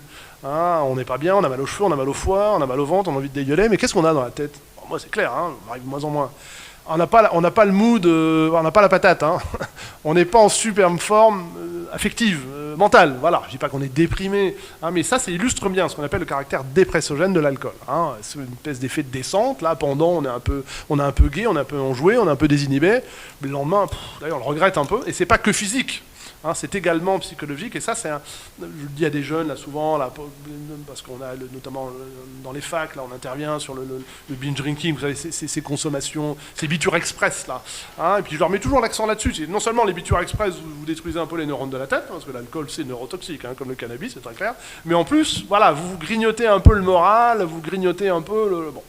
Et donc l'alcool, c'est dépressogène. L'alcool, c'est désinhibiteur. Alors la désinhibition, elle nous sert, hein, socialement, culturellement, ça nous permet parfois, voilà, dans les soirées, les machins, les trucs, d'être un peu en phase, bon, hein, et puis c'est agréable, il y a un côté un peu hédonique, hein, pas forcément de l'ivresse, mais de ces effets psychotropes de l'alcool. Hein, sauf que la désinhibition, chez quelqu'un qui est déjà à risque suicidaire, bah, ça peut faire toute la différence entre je passe pas à l'acte parce que quand même, je sais pas quoi, mes enfants, mon boulot, puis peut-être que la vie, et je passe à l'acte, hein, ça peut faire toute la différence. Et puis un troisième truc, hein, c'est que l'alcool, en plus, il perturbe tous les sens, toute la sensorialité, hein, et notamment la perception du danger. Hein, et les mecs qui conduisent comme ça à 200 ou peu importe, voilà, avec ce sentiment un peu d'ivresse de la vitesse, mais c'est aussi parce que à 0,5, et c'est pour ça qu'on n'a pas le droit de boire en mangeant, en conduisant, hein, c'est parce que la perception de la vitesse, des phénomènes qu'on connaît bien, de tunnelisation visuelle, enfin, etc., fait que voilà, il n'y a pas de perception du danger. Hein, donc vous mettez ça, plus d'autres facteurs de risque, hein, l'isolement, la solitude, la dépression, des antécédents, voilà, d'un suivi psy, enfin, et puis vous avez comme ça un cocktail. Voilà. Ça, c'est les risques. L'urgence, c'est 3 lettres, R-U-E-D, d'ailleurs c'est une échelle, on appelle le RUD, R-U-D. L'urgence, c'est le degré de, voilà, quand je le ferai. Urgence importante, si c'est là, oui, tout de suite, maintenant, demain. Ou alors parfois ce qu'on appelle l'urgence différée, chez certains, là, ils ont un scénario super établi. Ils savent comment, ils savent pourquoi, ils savent où, mais ils savent pas quand. Ou alors ils savent quand, mais c'est différé. À l'anniversaire de je sais pas quoi, de la date de la mort du chien, de l'anniversaire de l'enterrement de mon gosse, etc. Vous voyez, bon. Et là, alors là, il faut y aller, mais on a le temps. L'urgence, elle est, comme on dit modérée, ou faible. Et puis le troisième élément, c'est la dangerosité. Alors la dangerosité, c'est celle du moyen. La dangerosité, la dangerosité, c'est non seulement la létalité du moyen, pendaison, défenestration, immolation, arme à feu, précipitation d'un lieu élevé, les 5 moyens, qui sont donc à très haute létalité. Et puis c'est quoi également? C'est l'accès aux moyens. Ah, vous allez me dire, mais c'est débile comme truc. L'accès aux moyens, on a tous accès à de l'essence, on a tous accès à des fenêtres, à des ponts, à des autoroutes, à du TGV, vous voyez, pour prendre ces exemples de précipitation d'un lieu élevé ou de défenestration. À la limite, on a tous accès à une corde. On a effectivement moins accès à des armes à feu quand on n'a pas d'armes à feu. Et donc l'idée qui prévaut, c'est un peu celle-là, c'est que de toute façon, peu importe, parce que le type ou la nana qui a pris ce scénario-là, si le scénario s'enlève, on vide l'essence dans les égouts, dans le jardin, dans les chiottes. On a déjà fait ça. Le bidon d'essence, là, on chope un pompier, d'ailleurs, une fois. 5 litres d'essence, scénario suicidaire. Sa femme trouve tous les petits mots, il était allé chez le notaire, machin. C'était prévu pour le lendemain matin, etc. Voilà, l'urgence, essayer d'agir sur le moyen. Alors quand c'est un chasseur, quand c'est un flic, quand c'est machin, on a des accords avec la préfecture, on va désarmer le type, etc. Et quand c'est de l'essence, pareil, je prends cet exemple-là, oui, vider le bidon d'essence, c'est-à-dire c'est ridicule, va vider le bidon d'essence, il va aller en rechercher à la station-service. C'est beaucoup plus compliqué que ça. Le policier, on va lui enlever son arme de service, il va en prendre une à l'armurerie, il va prendre son arme de tir, mettons qu'il fasse du tir sportif, etc., etc., etc. Non. Mais vraiment non, triplement non. Le scénario suicidaire à ce moment-là, chez ce suicidant-là, quand il en est à quelques jours, quelques heures du passage à l'acte, il est gravé dans le marbre, il est immobile, il est immuable, et s'il y a le moindre grain de sable, mais vraiment le moindre grain de sable, ça peut être un truc de l'actualité, ça peut être... il y a de fortes chances pour que tout s'effondre, tout se déballonne, et le type ou la nana va remettre un temps fou à reconstruire un scénario suicidaire. Okay, le truc extrême qui nous est arrivé avec un opérateur, un flic, peu importe,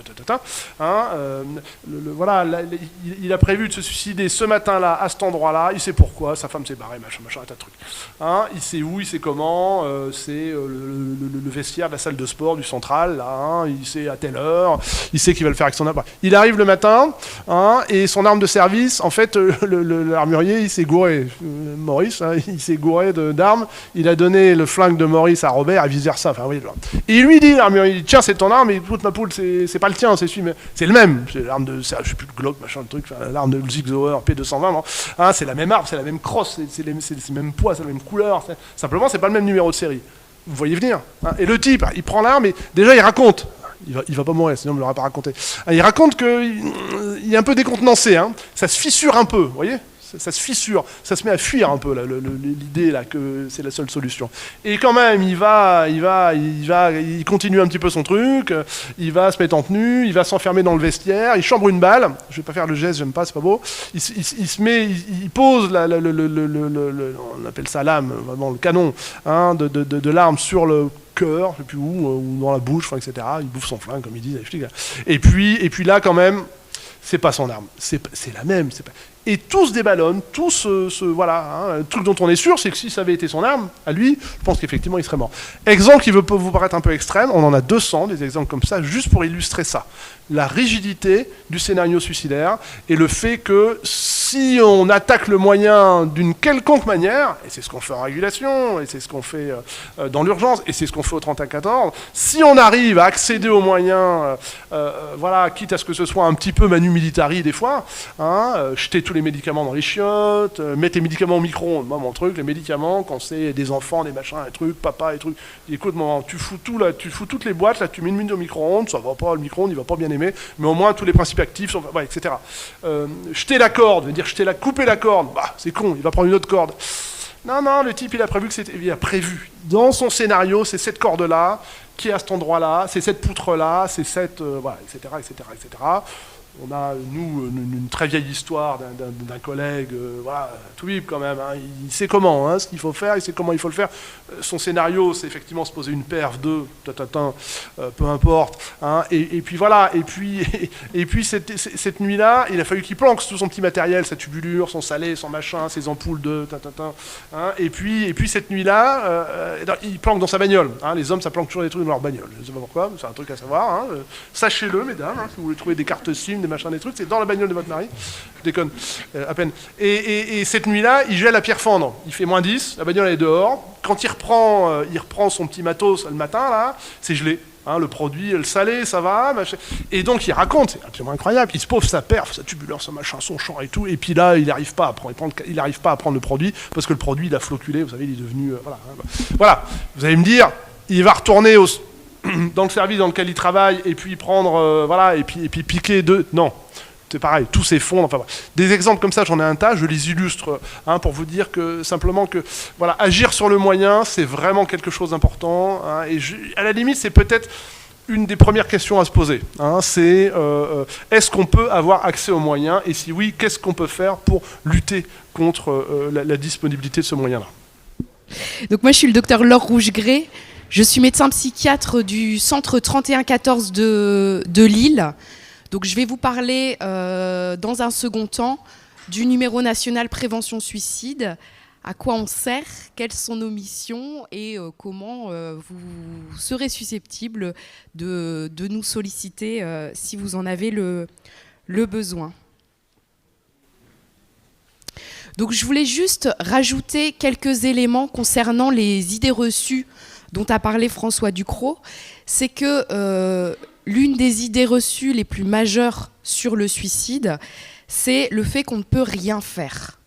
Que si quelqu'un a décidé de mourir, finalement, quoi qu'on fasse, on ne pourra pas changer sa décision.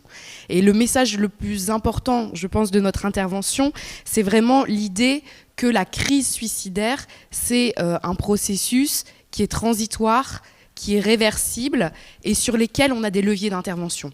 À partir du moment où la majorité des personnes peuvent en être convaincues, le savoir et l'expérimenter, on sort un petit peu de cette impuissance et donc du coup, on va pouvoir faire des choses. Et à partir du moment où on sait qu'on peut faire quelque chose, eh ben, on va se sentir aussi plus légitime pour poser la question des idées suicidaires. Parce que quand on se sent impuissant, rien que le fait de poser la question des idées suicidaires, ça va nous mettre dans une impuissance encore plus importante. L'impuissance, la conséquence de ça, c'est de minimiser les propos suicidaires parce qu'on n'a pas envie de les entendre. Avec des phrases que les personnes suicidaires entendent toujours quand ils parlent du suicide, leurs proches qui vont leur dire avec toute la bienveillance du monde, faut pas dire ça, tu le penses pas, t'as tout pour être heureux. Et ça veut dire je veux pas l'entendre. Je veux pas l'entendre parce que ça me renvoie de l'impuissance. Et donc du coup le problème c'est que non seulement on fait rien, et en plus ça renvoie la personne dans son isolement. Dans l'entonnoir dont parlait François, l'entonnoir des idées suicidaires jusqu'au passage à l'acte, ce qui favorise la tunnelisation des idées suicidaires, c'est l'isolement, la personne qui se sent complètement seule.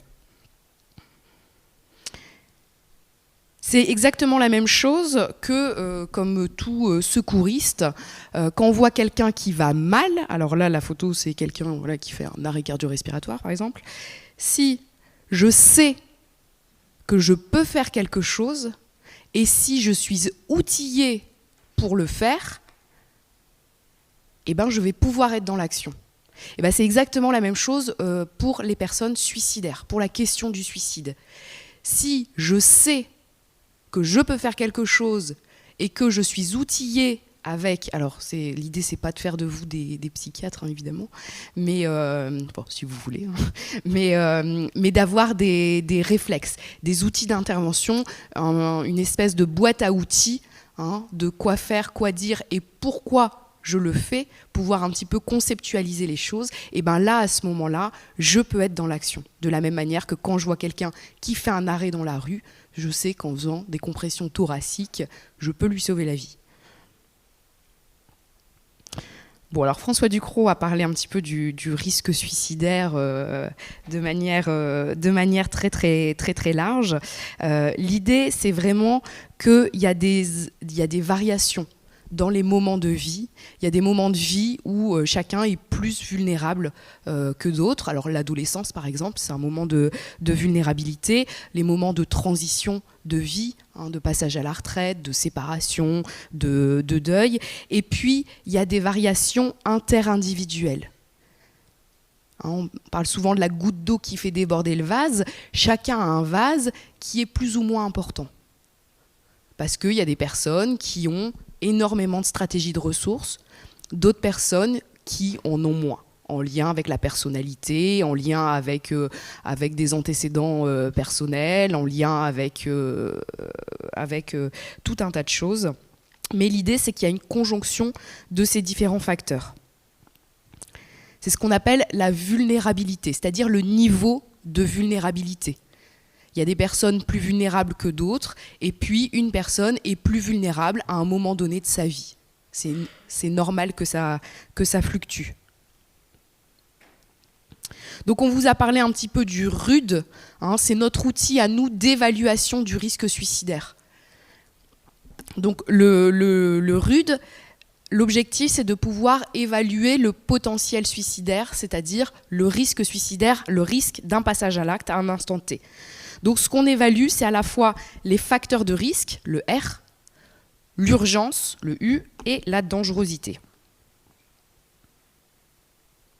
Donc les facteurs de risque de suicide, alors on ne va pas faire tout un listing, mais de manière très générale, c'est les troubles, les maladies psychiatriques, un contexte stressant, voilà, notamment le harcèlement, les antécédents personnels suicidaires, de violence, donc violence avec tout ce qui est en lien avec le psychotraumatisme aussi, les antécédents familiaux, et puis de manière générale, tout ce qui est la dysrégulation émotionnelle.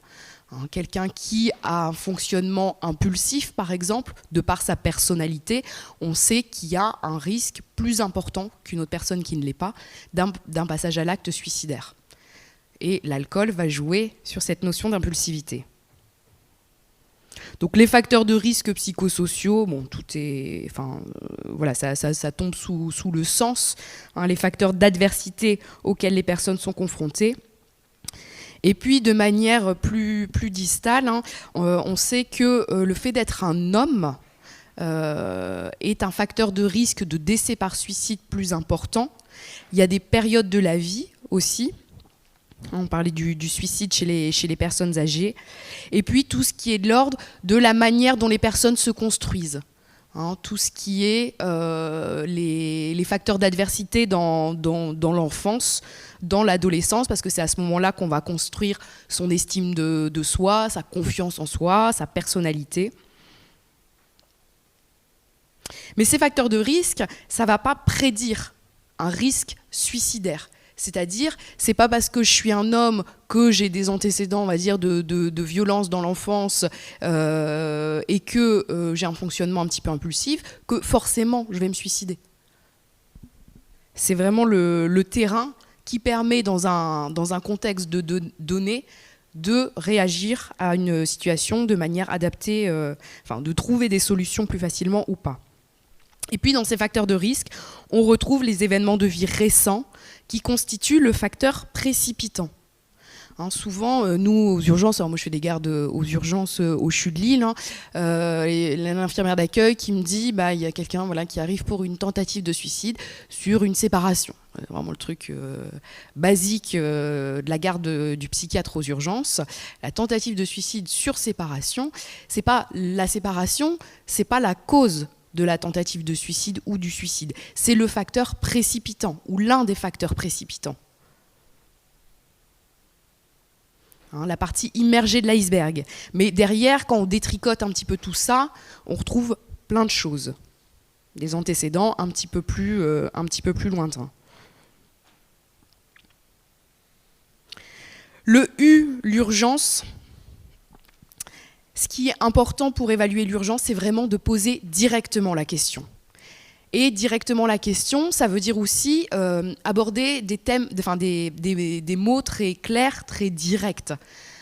Très souvent, on a envie de pouvoir aborder ça de manière un petit peu indirecte, parce que ça peut sembler brutal de dire est-ce que vous avez des idées suicidaires. Alors souvent, moi mes internes ils disent est-ce que vous avez des idées noires. Bon, bon, j'ai un point de vue assez clair là-dessus. Il ne faut pas parler d'idées noires, parce que qu'est-ce que vous mettez derrière idées noires? Pour vous, c'est peut-être, alors je dis vous au sens large, idées suicidaires. Pour la personne, idées noires, ça peut être par exemple avoir des idées de dévalorisation ou des idées de la tristesse. C'est un petit peu un mot valise, un mot pour tout. Et donc, quand on dit est-ce que vous avez des idées noires, la personne qui vous répond non, est-ce que ça veut dire qu'il n'y a pas d'idées suicidaires? De la même manière, dire est-ce que vous avez songé à vous faire du mal?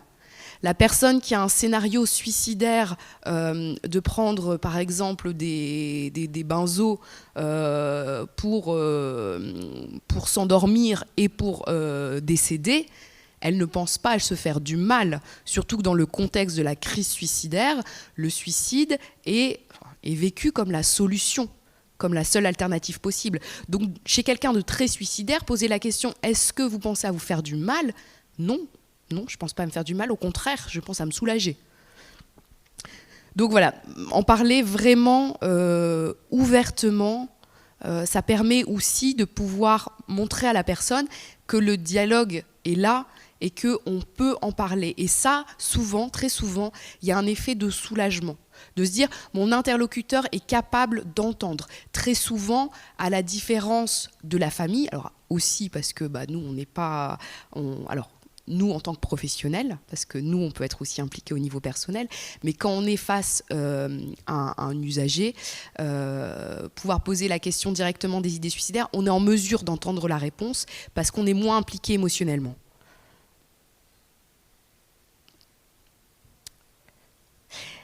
Et le U, donc l'urgence, c'est vraiment l'imminence d'un passage à l'acte suicidaire, c'est-à-dire un passage à l'acte qui est prévu dans les 48 heures. Est-ce qu'il y a un scénario? Est-ce que vous avez des idées suicidaires? À quel scénario vous pensez? Et est-ce qu'il y a une alternative? Parfois, les gens vont le dire, si mon mari revient, je ne me suicide pas. Si mon fils, qui ne me parle plus depuis 3 mois, répond au téléphone, je ne me suicide pas. Alors parfois, les alternatives ne sont pas vraiment réalistes, mais en tout cas, ça nous permet de donner un niveau de granularité plus fin au niveau d'urgence suicidaire.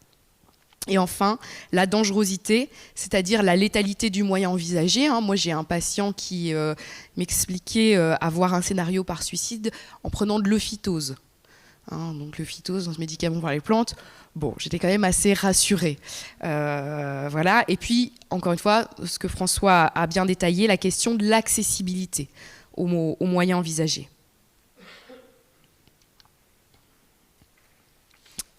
Un petit schéma pour parler vraiment de cette tunnelisation de l'entonnoir des idées suicidaires. Ce qu'on voit, c'est que tout au bout de l'entonnoir, quand on est arrivé au fond, il n'y a plus de perspective. Et le suicide, c'est ça, c'est vraiment pas un choix, c'est une absence de perspective. Et donc, en fonction de ces 3 évaluations, le risque, l'urgence et la dangerosité, on va évaluer un niveau d'inquiétude. Donc un risque suicidaire faible, moyen, élevé. Donc là, ça reprend un petit peu ce qu'on a dit. Donc le potentiel faible, ce sont des idées suicidaires qui pourront être sans scénario envisagé, avec une projection et des alternatives qui restent présentes. Le potentiel moyen, il y a un scénario, mais qui n'est pas prévu à court terme, avec la possibilité d'alternatives qui peuvent rester encore présentes. Et le potentiel élevé, voilà, c'est vraiment la planification du suicide avec l'accès aux moyens létals, avec un sentiment d'impuissance qui est au premier plan.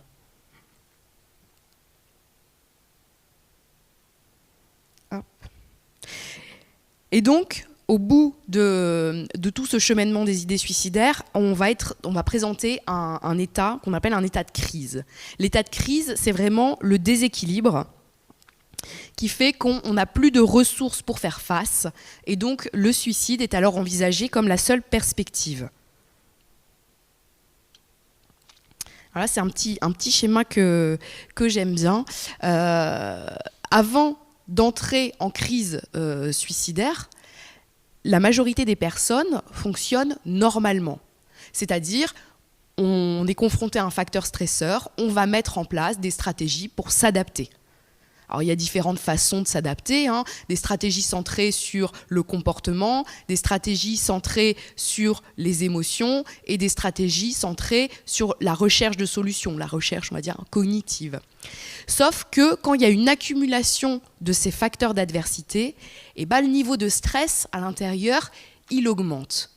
Et plus la charge émotionnelle augmente, moins on est capable de mettre en place des stratégies centrées sur le problème. Pour vous donner un petit exemple, quand dans ma journée, je vais vivre, par exemple, je me fais flasher le matin sur la route, je vais au boulot où ma collègue me prend la tête, puis j'ai un appel de l'école pour me dire que mon fils a de la fièvre, il faut venir le chercher tout de suite. Puis, en prenant ma voiture, je vais casser le talon de ma paire de chaussures préférée. Je vais arriver chez moi le soir. La réaction que je vais avoir, par exemple, ça va être, personne ne me parle, je veux boire un verre, je veux me détendre. Et alors là, je vous ai donné un petit peu des éléments d'adversité, entre guillemets, bidons, hein, mais ce qu'on voit bien, ça c'est quelque chose qu'on vit tous dans notre vie, c'est qu'au plus on accumule les facteurs de stress, au plus les stratégies d'adaptation qu'on va avoir, au moins elles seront centrées sur le problème. Et donc du coup, au moins elles seront efficaces individuellement pour faire face aux facteurs d'adversité auxquels on est confronté. Et donc, progressivement, les stratégies que je vais mettre en place seront de moins en moins efficaces et donc du coup vont de moins en moins me permettre de soulager la tension interne jusqu'à en arriver à l'extrême, à une tension qui est insoutenable, à un débordement émotionnel qui est tel qu'il faut que je trouve un moyen de faire baisser cette tension-là, jusqu'à arriver au moment où la seule solution envisageable, la seule perspective sera le suicide. Et au fur et à mesure que je mets en place des stratégies d'adaptation qui ne marchent pas, au fur et à mesure de ça, les émotions vont prendre le pas, jusqu'à me déborder complètement. Et quand les émotions me débordent complètement, j'arrive plus à réfléchir.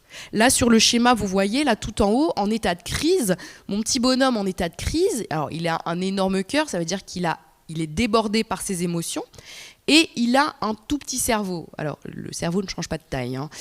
Simplement pour dire qu'à ce moment-là, il n'est plus en mesure de réfléchir vraiment rationnellement. Parce que la seule chose qu'il veut, c'est être soulagé. C'est pour ça que dans l'état de crise, on parle de retrait du moyen létal. À ce moment-là, la personne, elle n'a pas les ressources cognitive pour pouvoir élaborer tout de suite on-off. Tiens, on m'a vidé mon essence, je vais aller à la pharmacie acheter 10 boîtes de paracétamol. C'est pas possible à ce moment-là d'y réfléchir parce qu'il n'y a pas l'espace pour y réfléchir.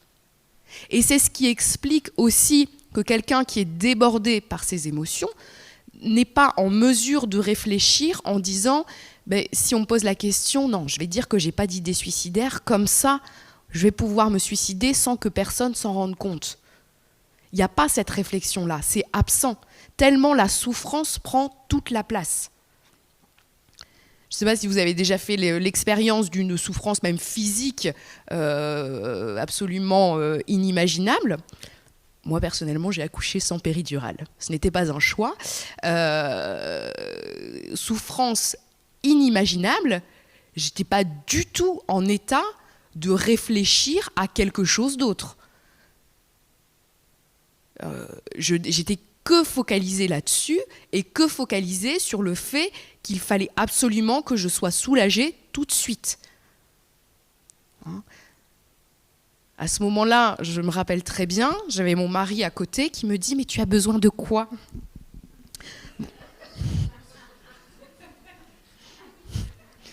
Alors, j'aime bien, c'est que les femmes qui rigolent à ce moment-là. J'ai besoin de quoi, mais... je lui ai crié des choses pas très gentilles. Mais alors, il était très bienveillant, hein, voilà. Mais ça, c'est un exemple qui parle bien. Quelqu'un qui est débordé, qui souffre au possible, lui poser une question cognitive pour qu'il réfléchisse, mais c'est juste pas possible. C'est juste pas possible. À ce moment-là, la réponse, je pense que je lui ai répondu ta gueule. Voilà, c'est criant de vérité, mais au moins vous garderez cette image-là. C'est-à-dire que la personne suicidaire, qui est vraiment en état de crise, débordée par ses émotions, lui demander par exemple « Est-ce que vous êtes d'accord pour être hospitalisé » ou « Est-ce que vous êtes d'accord pour être transféré aux urgences ?» C'est pas la question. Là, à ce moment-là, il faut y aller, il faut le soulager.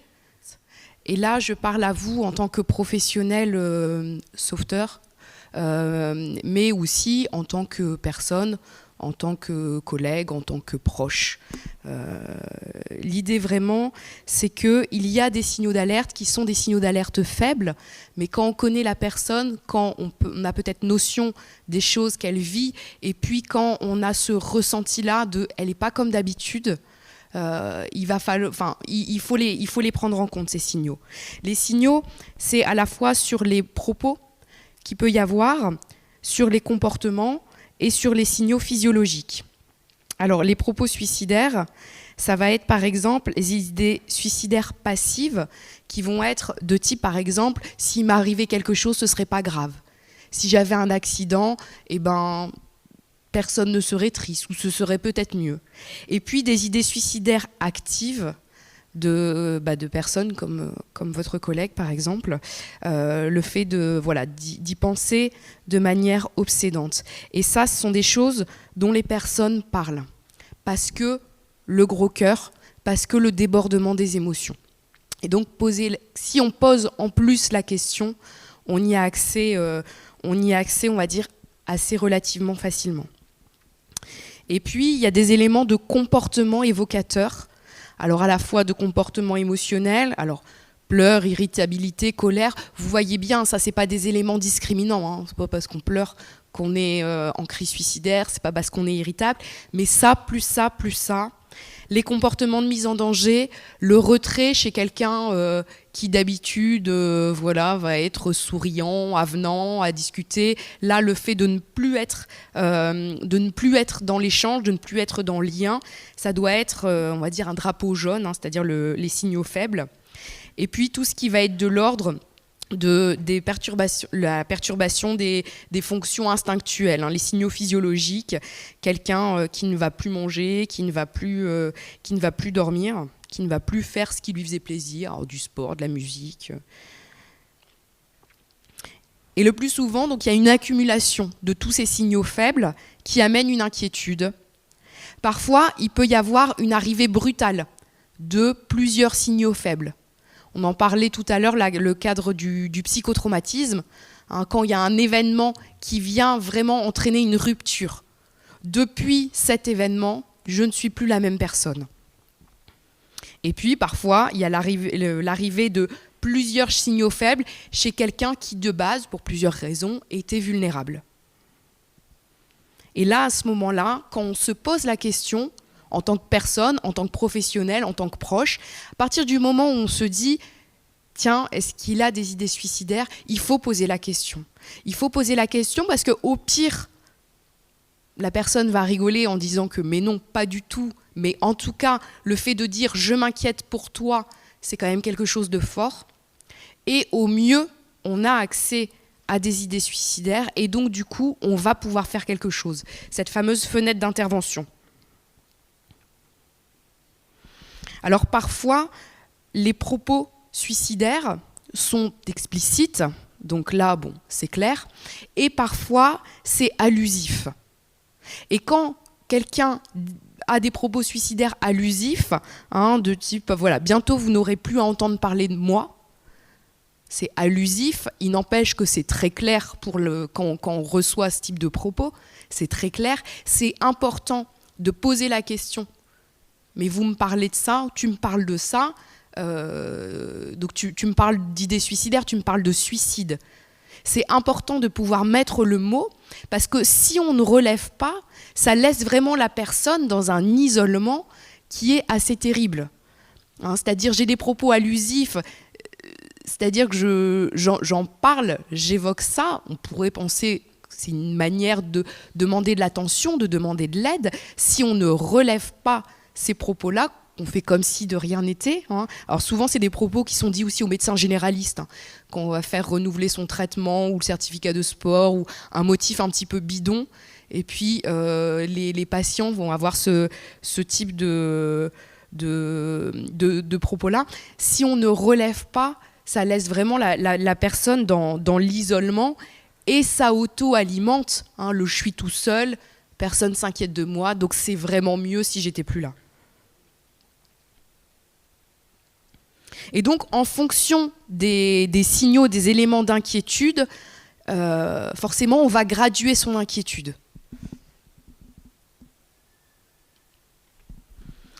Et donc, là, les grands principes, un petit peu les grands outils, hein, ça va être au niveau de la rationalisation, bah déjà, la question de l'accès aux soins. La question aussi de la réalité, des ressources qui existent. Et puis surtout, au niveau émotionnel, le fait de manifester son inquiétude, c'est quelque chose de vraiment très fort qui remet du lien et qui permet aussi, au fond de l'entonnoir où tout est serré, de pouvoir remettre des perspectives. Hein, c'est de pouvoir valider les émotions aussi. Parfois, la personne qui nous dit « bah ouais, je suis en colère parce qu'il s'est passé ça, c'est injuste ». Le fait de pouvoir valider les émotions, alors valider les émotions, c'est pas valider les comportements. Hein. Je suis en colère et donc du coup, je suis agressif. On valide pas le fait que la personne soit agressive, mais le fait qu'elle ressente de la colère et que s'il y a de la colère, c'est légitime de ressentir de la colère. Et puis la question de mobiliser vraiment les ressources autour, que ce soit les proches, que ce soit, alors là je pense au niveau des collègues, hein, des ressources internes, et aussi de pouvoir amener la personne dans un endroit, amener la personne en sécurité. À partir du moment où on s'inquiète pour quelqu'un parce qu'on repère des signaux d'inquiétude, une accumulation de signaux faibles, les 4 grands messages à passer, c'est déjà le ou la remarquer, hein, c'est de pouvoir être de manière assez générale attentifs les uns envers les autres, et puis aller vers. J'ai une collègue, hein, qui a eu un décès dans son service. J'ai vu qu'elle était hyper impactée, qu'elle allait pas bien. C'est une collègue dont je suis pas du tout proche, parce qu'on se connaît pas trop, parce qu'on est très différents en termes de personnalité, parce qu'on travaille pas directement ensemble, on est au sein du même pôle, mais pas dans les mêmes services. Mais j'ai vu vraiment qu'elle n'allait pas bien. Le fait d'aller vers, c'est pas forcément spontané dans ce contexte-là. Moi, personnellement, j'ai eu des réticences en me disant je vais vers elle, bon, elle va se dire qu'est-ce qu'elle me veut, celle-là. On n'est pas proche, on n'est pas intime. Je lui ai envoyé un SMS en me disant ça se trouve, j'allais me faire envoyer sur les roses. Et de manière générale, le ressenti de la personne, c'est de l'ordre du soulagement. C'est-à-dire de voir que quelqu'un a identifié qu'on n'allait pas bien et vient vers nous. À de très très très très rares exceptions, on se fait jamais envoyer bouler. Moi, je suis médecin psychiatre sur la cellule d'urgence médico-psychologique, donc une de mes missions annexes, c'est la prise en charge du psychotrauma chez les intervenants de première ligne. Alors vous, chez les pompiers, vous avez l'unité de soutien médico-psychologique, hein, la police a le SSPO, les gendarmes ont leurs ressources, et donc moi régulièrement j'interviens donc chez les SMURistes. Bon, les SMURistes, sont des personnes particulières, hein, enfin voilà, qui ont une carapace qui est nécessaire, hein, pour faire ce travail-là. Et donc très souvent, ce sont les cadres infirmiers qui m'interpellent quand il y a eu soit une grosse intervention ou soit des situations assez hard pour des raisons diverses. Et puis moi, de manière systématique, je propose de me déplacer dans les SMUR pour venir faire un débriefing. Et évidemment, les gens disent toujours que c'est pas la peine. Et donc j'ai pris le parti d'appeler directement les personnels qui avaient été identifiés comme ayant impacté pour prendre de leurs nouvelles. Et donc j'appelle en me présentant, voilà, je suis Laure, je suis la médecin psy au SAMU, je sais qu'il s'est passé ça, donc je me permettais de vous appeler pour prendre de vos nouvelles. C'est jamais mal pris déjà. Les gens très souvent sont touchés, c'est-à-dire que quelqu'un dont on n'est pas forcément très proche qui s'inquiète de nous, et puis alors après très souvent du coup de manière informelle, hein, on va pouvoir prendre le temps de ventiler un petit peu là, toute la charge de tout ce qui s'est passé. J'ai le souvenir il y a 15 jours d'un collègue, un médecin SMURiste, un gars qui avait 30 ans d'expérience, qui m'a bien remercié, bien gentiment, de prendre de ses nouvelles, mais lui, tout allait bien. Hein. Donc on a eu une conversation, un entretien informel de 40 minutes. Et à la fin, au moment où on allait raccrocher, je lui dis en rigolant, bon, pour quelqu'un qui ne voulait pas me parler, on a quand même parlé 40 minutes. Et là, il rigole, puis il me dit, non, mais on n'a pas parlé, on a discuté. La nuance est subtile, mais tout ça pour dire qu'aller vers, alors sans être intrusif non plus, hein, sans dire, en respectant l'intimité, mais en tout cas, aller vers, c'est toujours quelque chose qui va rompre l'isolement. Et donc l'idée générale de aider à se faire aider, hein, pouvoir amener à une aide. Alors l'aide, c'est pas forcément du soin, c'est pas forcément du soin psychologique, hein, ça peut être, j'en sais rien moi, une assistante sociale pour des problèmes financiers, ça peut être plein de choses, mais l'idée c'est de mettre aussi d'autres personnes dans la boucle et de ne pas laisser la personne sans solution. Écouter quand on a quelqu'un qui nous parle d'idées suicidaires, et ça je pense que c'est aussi dans le cadre de votre activité professionnelle, pouvoir écouter, ça nécessite d'être disponible. Si on n'est pas disponible parce que c'est quelqu'un qui me parle là comme ça entre deux portes, il faut absolument que je parte parce que j'ai un impératif ou voilà, c'est pas à ce moment-là que on va manifester son inquiétude ou qu'on va poser la question. Il faut pouvoir être en mesure d'avoir le temps et d'être disponible aussi psychiquement, de pouvoir laisser la parole à l'autre.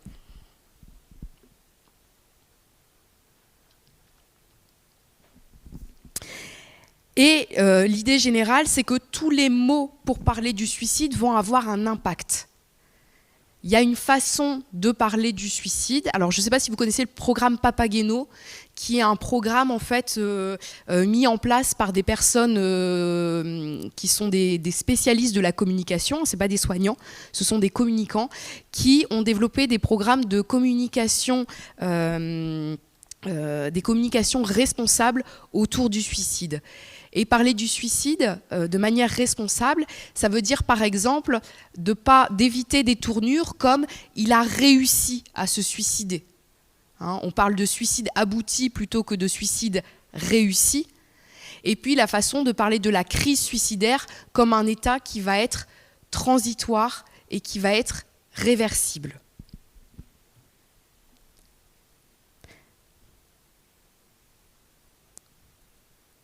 Hop. Donc il y a plusieurs programmes qui existent dans la prévention du suicide. Bon, là c'est peut-être un petit peu plus spécialisé, mais en tout cas il manquait un numéro, une porte d'accès dans le dispositif, c'est-à-dire un numéro disponible 24 heures sur 24, 7 jours sur 7. Et donc c'est dans ce contexte-là qu'a été créé le 3114. Donc le 3114, numéro national prévention suicide, qui a ouvert en octobre 2021, qui a pour mission donc d'intervenir, d'évaluer le risque suicidaire et de pouvoir orienter la personne. Donc, à la différence des numéros qui existaient déjà depuis très longtemps, comme SOS Amitié, Croix-Rouge Écoute, le 3114, c'est un numéro qui est professionnel.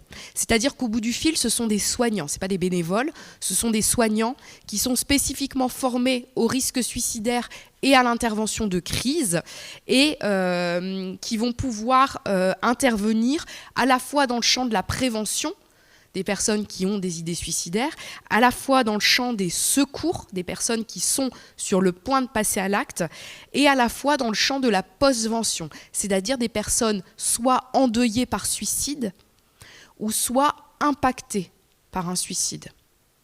Là, je pense notamment aux professionnels. Et le périmètre du 3114, c'est destiné donc à la fois aux personnes suicidaires, aux proches qui s'inquiètent pour quelqu'un. Pour les professionnels, alors professionnels de santé, mais pas que, la semaine dernière, on a eu un appel d'une coiffeuse dans l'Aisne qui était en train de coiffer donc son client, et puis elle fait la conversation, comme la conversation chez le coiffeur. Et à ce moment-là, la personne a des propos suicidaires allusifs, en disant voilà, je sais que de toute façon, ma famille irait mieux sans moi. Et elle se retrouve vachement emmerdée parce qu'elle était inquiète pour ce monsieur, parce qu'elle avait bien identifié qu'il n'allait pas bien. Et donc, du coup, elle nous a sollicité. Donc, on a pu rappeler ce monsieur. Donc, en étant proactif, on l'a rappelé. Alors, il était très, très étonné qu'on l'appelle comme ça, mais c'était quelqu'un qui allait vraiment mal. Et donc, à la fois aussi pour les personnes endeuillées. Donc les centres, donc ces différents centres de réponse, je vais vous le présenter après, les centres sont installés dans les territoires. Donc nous, on est le centre de Lille, donc on draine toute la région Hauts-de-France. L'idée d'avoir des centres dans les territoires et non pas une plateforme à Paris là, sur 3 étages, c'est de pouvoir connaître la réalité de terrain, c'est-à-dire l'accès aux soins sur tel ou tel territoire, les ressources qui existent, les réseaux associatifs, les réseaux en fonction par exemple des professions. Je pense par exemple à la MSA, où il y a des soins spécifiques pour les agriculteurs qui sont très marqués par le suicide, ou par exemple les associations LGBT, les associations étudiantes. Donc en fonction des problématiques, en fonction des contextes, en fonction des professions et en fonction des territoires, l'idée des centres installés dans les régions, c'est de vraiment pouvoir connaître les partenaires qui existent et donc du coup amener une orientation des personnes qui appellent qui soit la plus fine possible.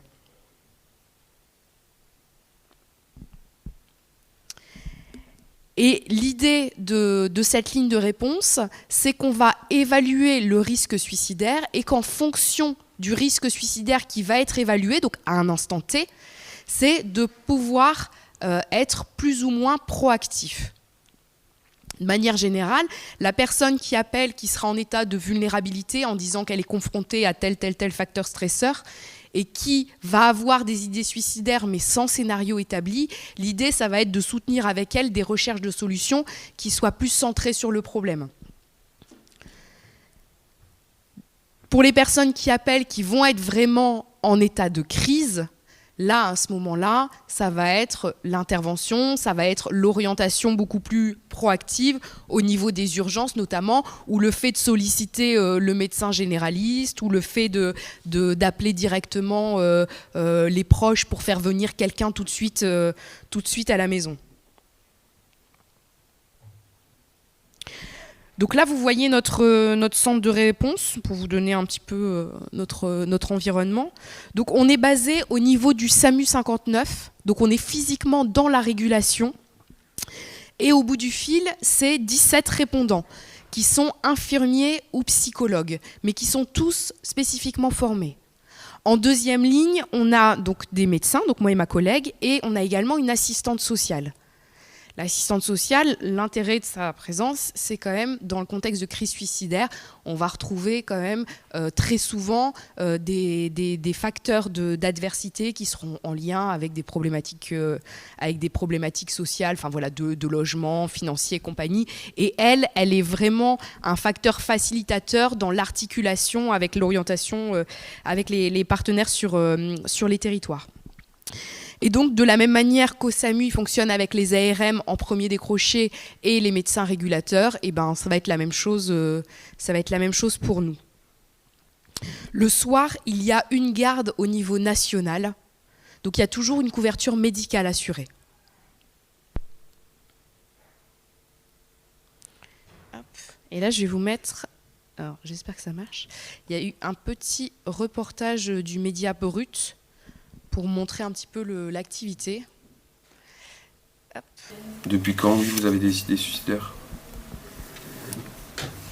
Ça vous appelez quoi longtemps? Des années, d'accord. Donc vous avez envie de mettre fin au jour depuis des années. Et pourquoi maintenant du coup? Est-ce qu'il y a eu des choses qui ont fait que ça s'est intensifié là depuis dernièrement?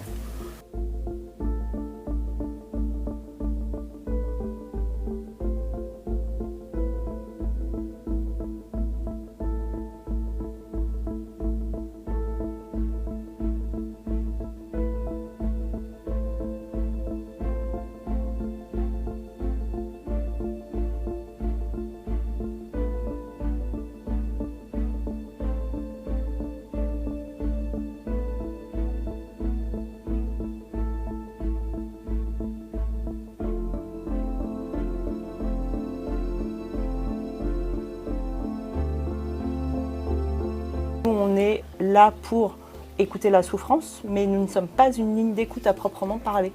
On est une ligne où on évalue le risque suicidaire et on évalue la crise et on intervient si besoin. Et on peut faire intervenir des secours puisqu'on a le SAMU qui est juste en bas et on travaille avec eux, avec la régulation SAMU, ce qui nous permet en fait de géolocaliser les appels si besoin.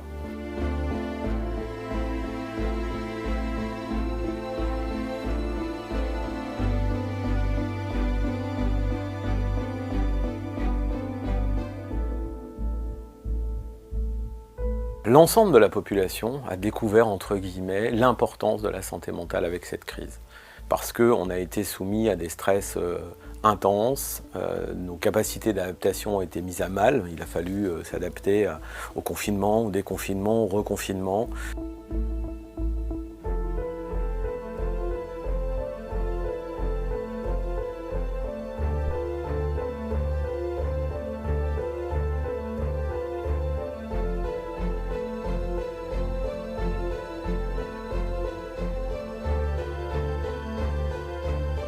Un des facteurs qui explique qu'il y ait encore plus de suicides en France qu'ailleurs, c'est que c'est un sujet qui reste tabou, dont on n'ose pas parler, et que ce soit lorsqu'on est soi-même assailli par des idées suicidaires ou lorsqu'on est proche de quelqu'un qui pourrait être suicidaire.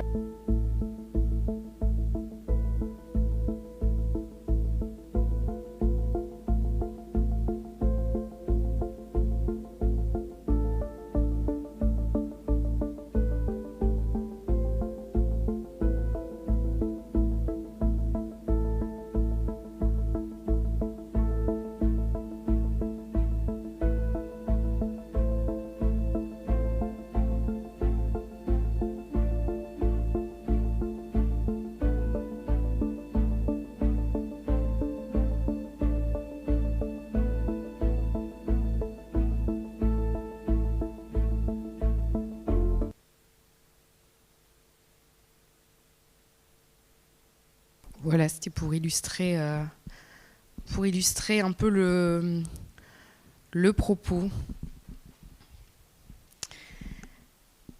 Alors l'idée, c'est que vous puissiez solliciter le 3114, qui puisse être une ressource pour vous, voilà, à la fois dans le cadre de l'activité professionnelle, hein, pouvoir avoir connaissance du numéro, voilà, soit pour le solliciter ou soit pour le donner en ressources aux personnes avec lesquelles vous êtes en lien, pour les personnes aussi endeuillées par suicide, sur les interventions sur des suicides aboutis, mais également pour vous en tant que professionnel, pour des collègues, pour vous-même. Hein, c'est important, avec l'idée que nous, on s'articule avec les ressources qui existent déjà. Hein, c'est-à-dire que le 3114, c'est pas quelque chose qui va venir remplacer les psys, les psychiatres, les urgences, mais c'est quelque chose qui s'insère, qui s'articule et qui est là en plus. C'est vraiment la couche d'oignon supplémentaire. Hein, on n'a pas vocation à faire de suivi. Hein, donc on n'a pas les personnes, on fait pas de consultation de suivi, hein, on ne fait pas de consultation téléphonique de suivi. L'idée, c'est vraiment cet accueil de la personne, cette évaluation vraiment professionnalisée du risque suicidaire, l'intervention de crise, hein, qu'on est dans le cadre d'une crise, et de pouvoir soutenir les stratégies pour faire face, hein, la recherche de solutions et les orientations. Sachant que les orientations, c'est pas que vers le sanitaire. Alors, il y a les urgences, hein, y a les envois de secours sur les risques imminents où les personnes sont orientées sur les urgences. Il y a les orientations vers les CMP, vers les médecins généralistes, mais aussi vers plein d'autres ressources qui existent. Hein. Je vous parlais des réseaux associatifs, le champ du médico-social aussi. Et on est vraiment une entrée dans un réseau de prévention du suicide. Et nous, notre fonction, c'est vraiment la mise en lien. Donc l'articulation avec vous, c'est aussi quand vous êtes impacté par un suicide. Alors impacté, ça ne veut pas dire endeuillé, hein, mais vous intervenez aussi dans votre pratique quotidienne sur des tentatives de suicide, sur des suicides, et on sait que ça, c'est aussi un facteur d'usure, de trauma aussi. Et puis évidemment au niveau personnel et au niveau de l'inquiétude pour les proches. Alors, je suis inquiet pour un Porsche. Une petite... oui, c'est ta Porsche. Donc pour résumer, j'aime bien finir sur ces slides. Le 3114, donc c'est pas un numéro unique, hein, dans le sens où on n'est pas qu'une plateforme de régulation d'appel. On est vraiment une entrée, une interface pour connecter les autres dispositifs de la prévention du suicide. C'est pas que le sanitaire. On n'est pas en substitution des suivis. Et puis d'ailleurs, on ne réalise pas de suivi. On n'est pas un dispositif mobile. Souvent, on nous pose la question, est-ce que vous avez des équipes qui interviennent au domicile ? Non. Donc c'est un dispositif qui est professionnel et qui permet une porte d'entrée et une articulation avec les acteurs de la stratégie globale de prévention du suicide. Et donc Papageno, dont on vous parlait tout à l'heure, donc qui a un site internet qui est très bien fait sur comment communiquer autour d'un suicide, alors notamment, pour les journalistes, les auteurs. Voilà, si vous voulez parler de suicide dans un roman, mais aussi pour les institutions. Et puis après les tentatives de suicide, il y a le dispositif Vigilance qui existe, peut-être que vous le connaissez, qui est une veille sanitaire dans laquelle sont inclus les personnes qui ont fait des tentatives de suicide et qui vont être recontactées à J10 et à 6 mois pour prendre de leurs nouvelles. Vraiment ce côté de garder le lien, la clinique de l'inquiétude, je m'inquiète pour toi. Donc c'est des inclusions donc, qui se font où on remet une petite carte au patient avec le numéro de la ligne vigilance et lui est rappelé par l'équipe des vigilanceurs. Puis s'ils n'arrivent pas à l'avoir au téléphone, ils envoient des cartes postales. Et puis je voulais vous parler aussi du dispositif Helios, qui est un dispositif d'intervention en ligne sur les réseaux sociaux, qui est spécifiquement destiné alors, aux adolescents, alors, aux jeunes adultes, c'est 18-25 ans. Dans l'idée qu'on sait que cette population-là ne va pas aller aux soins, parce que trop coûteux, parce que trop éloigné, parce que trop d'attentes et aussi parfois trop engageant. Et donc sur les réseaux sociaux, donc ça fonctionne là actuellement sur Facebook, donc via l'application de messagerie Messenger, où les personnes donc, qui ont présenté des idées suicidaires dans la semaine qui vient de s'écouler sont mis en ligne en fait avec un web clinicien.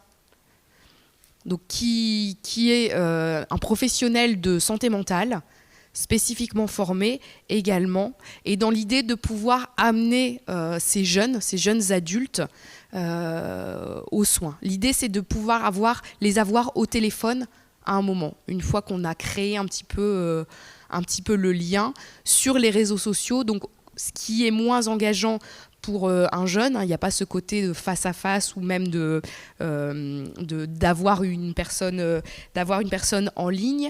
Et donc du coup, ce qui favorise, l'idée c'est que ça puisse favoriser l'accroche et l'engagement de ces jeunes par la suite dans le soin. Donc ça permet 3 modalités d'action, à la fois l'intervention de crise, l'orientation donc vers des ressources, et également le recontact par téléphone. Donc voilà, je vous ai mis le petit QR code si vous voulez le scanner. Et donc l'idée, c'est que ces ressources soient vraiment multimodales, avec cette ligne téléphonique, le 3114, donc disponible 7 jours sur 7, 24 heures sur 24, mais également la prochaine étape, ça va être le développement d'un chat et l'intervention sur les réseaux sociaux.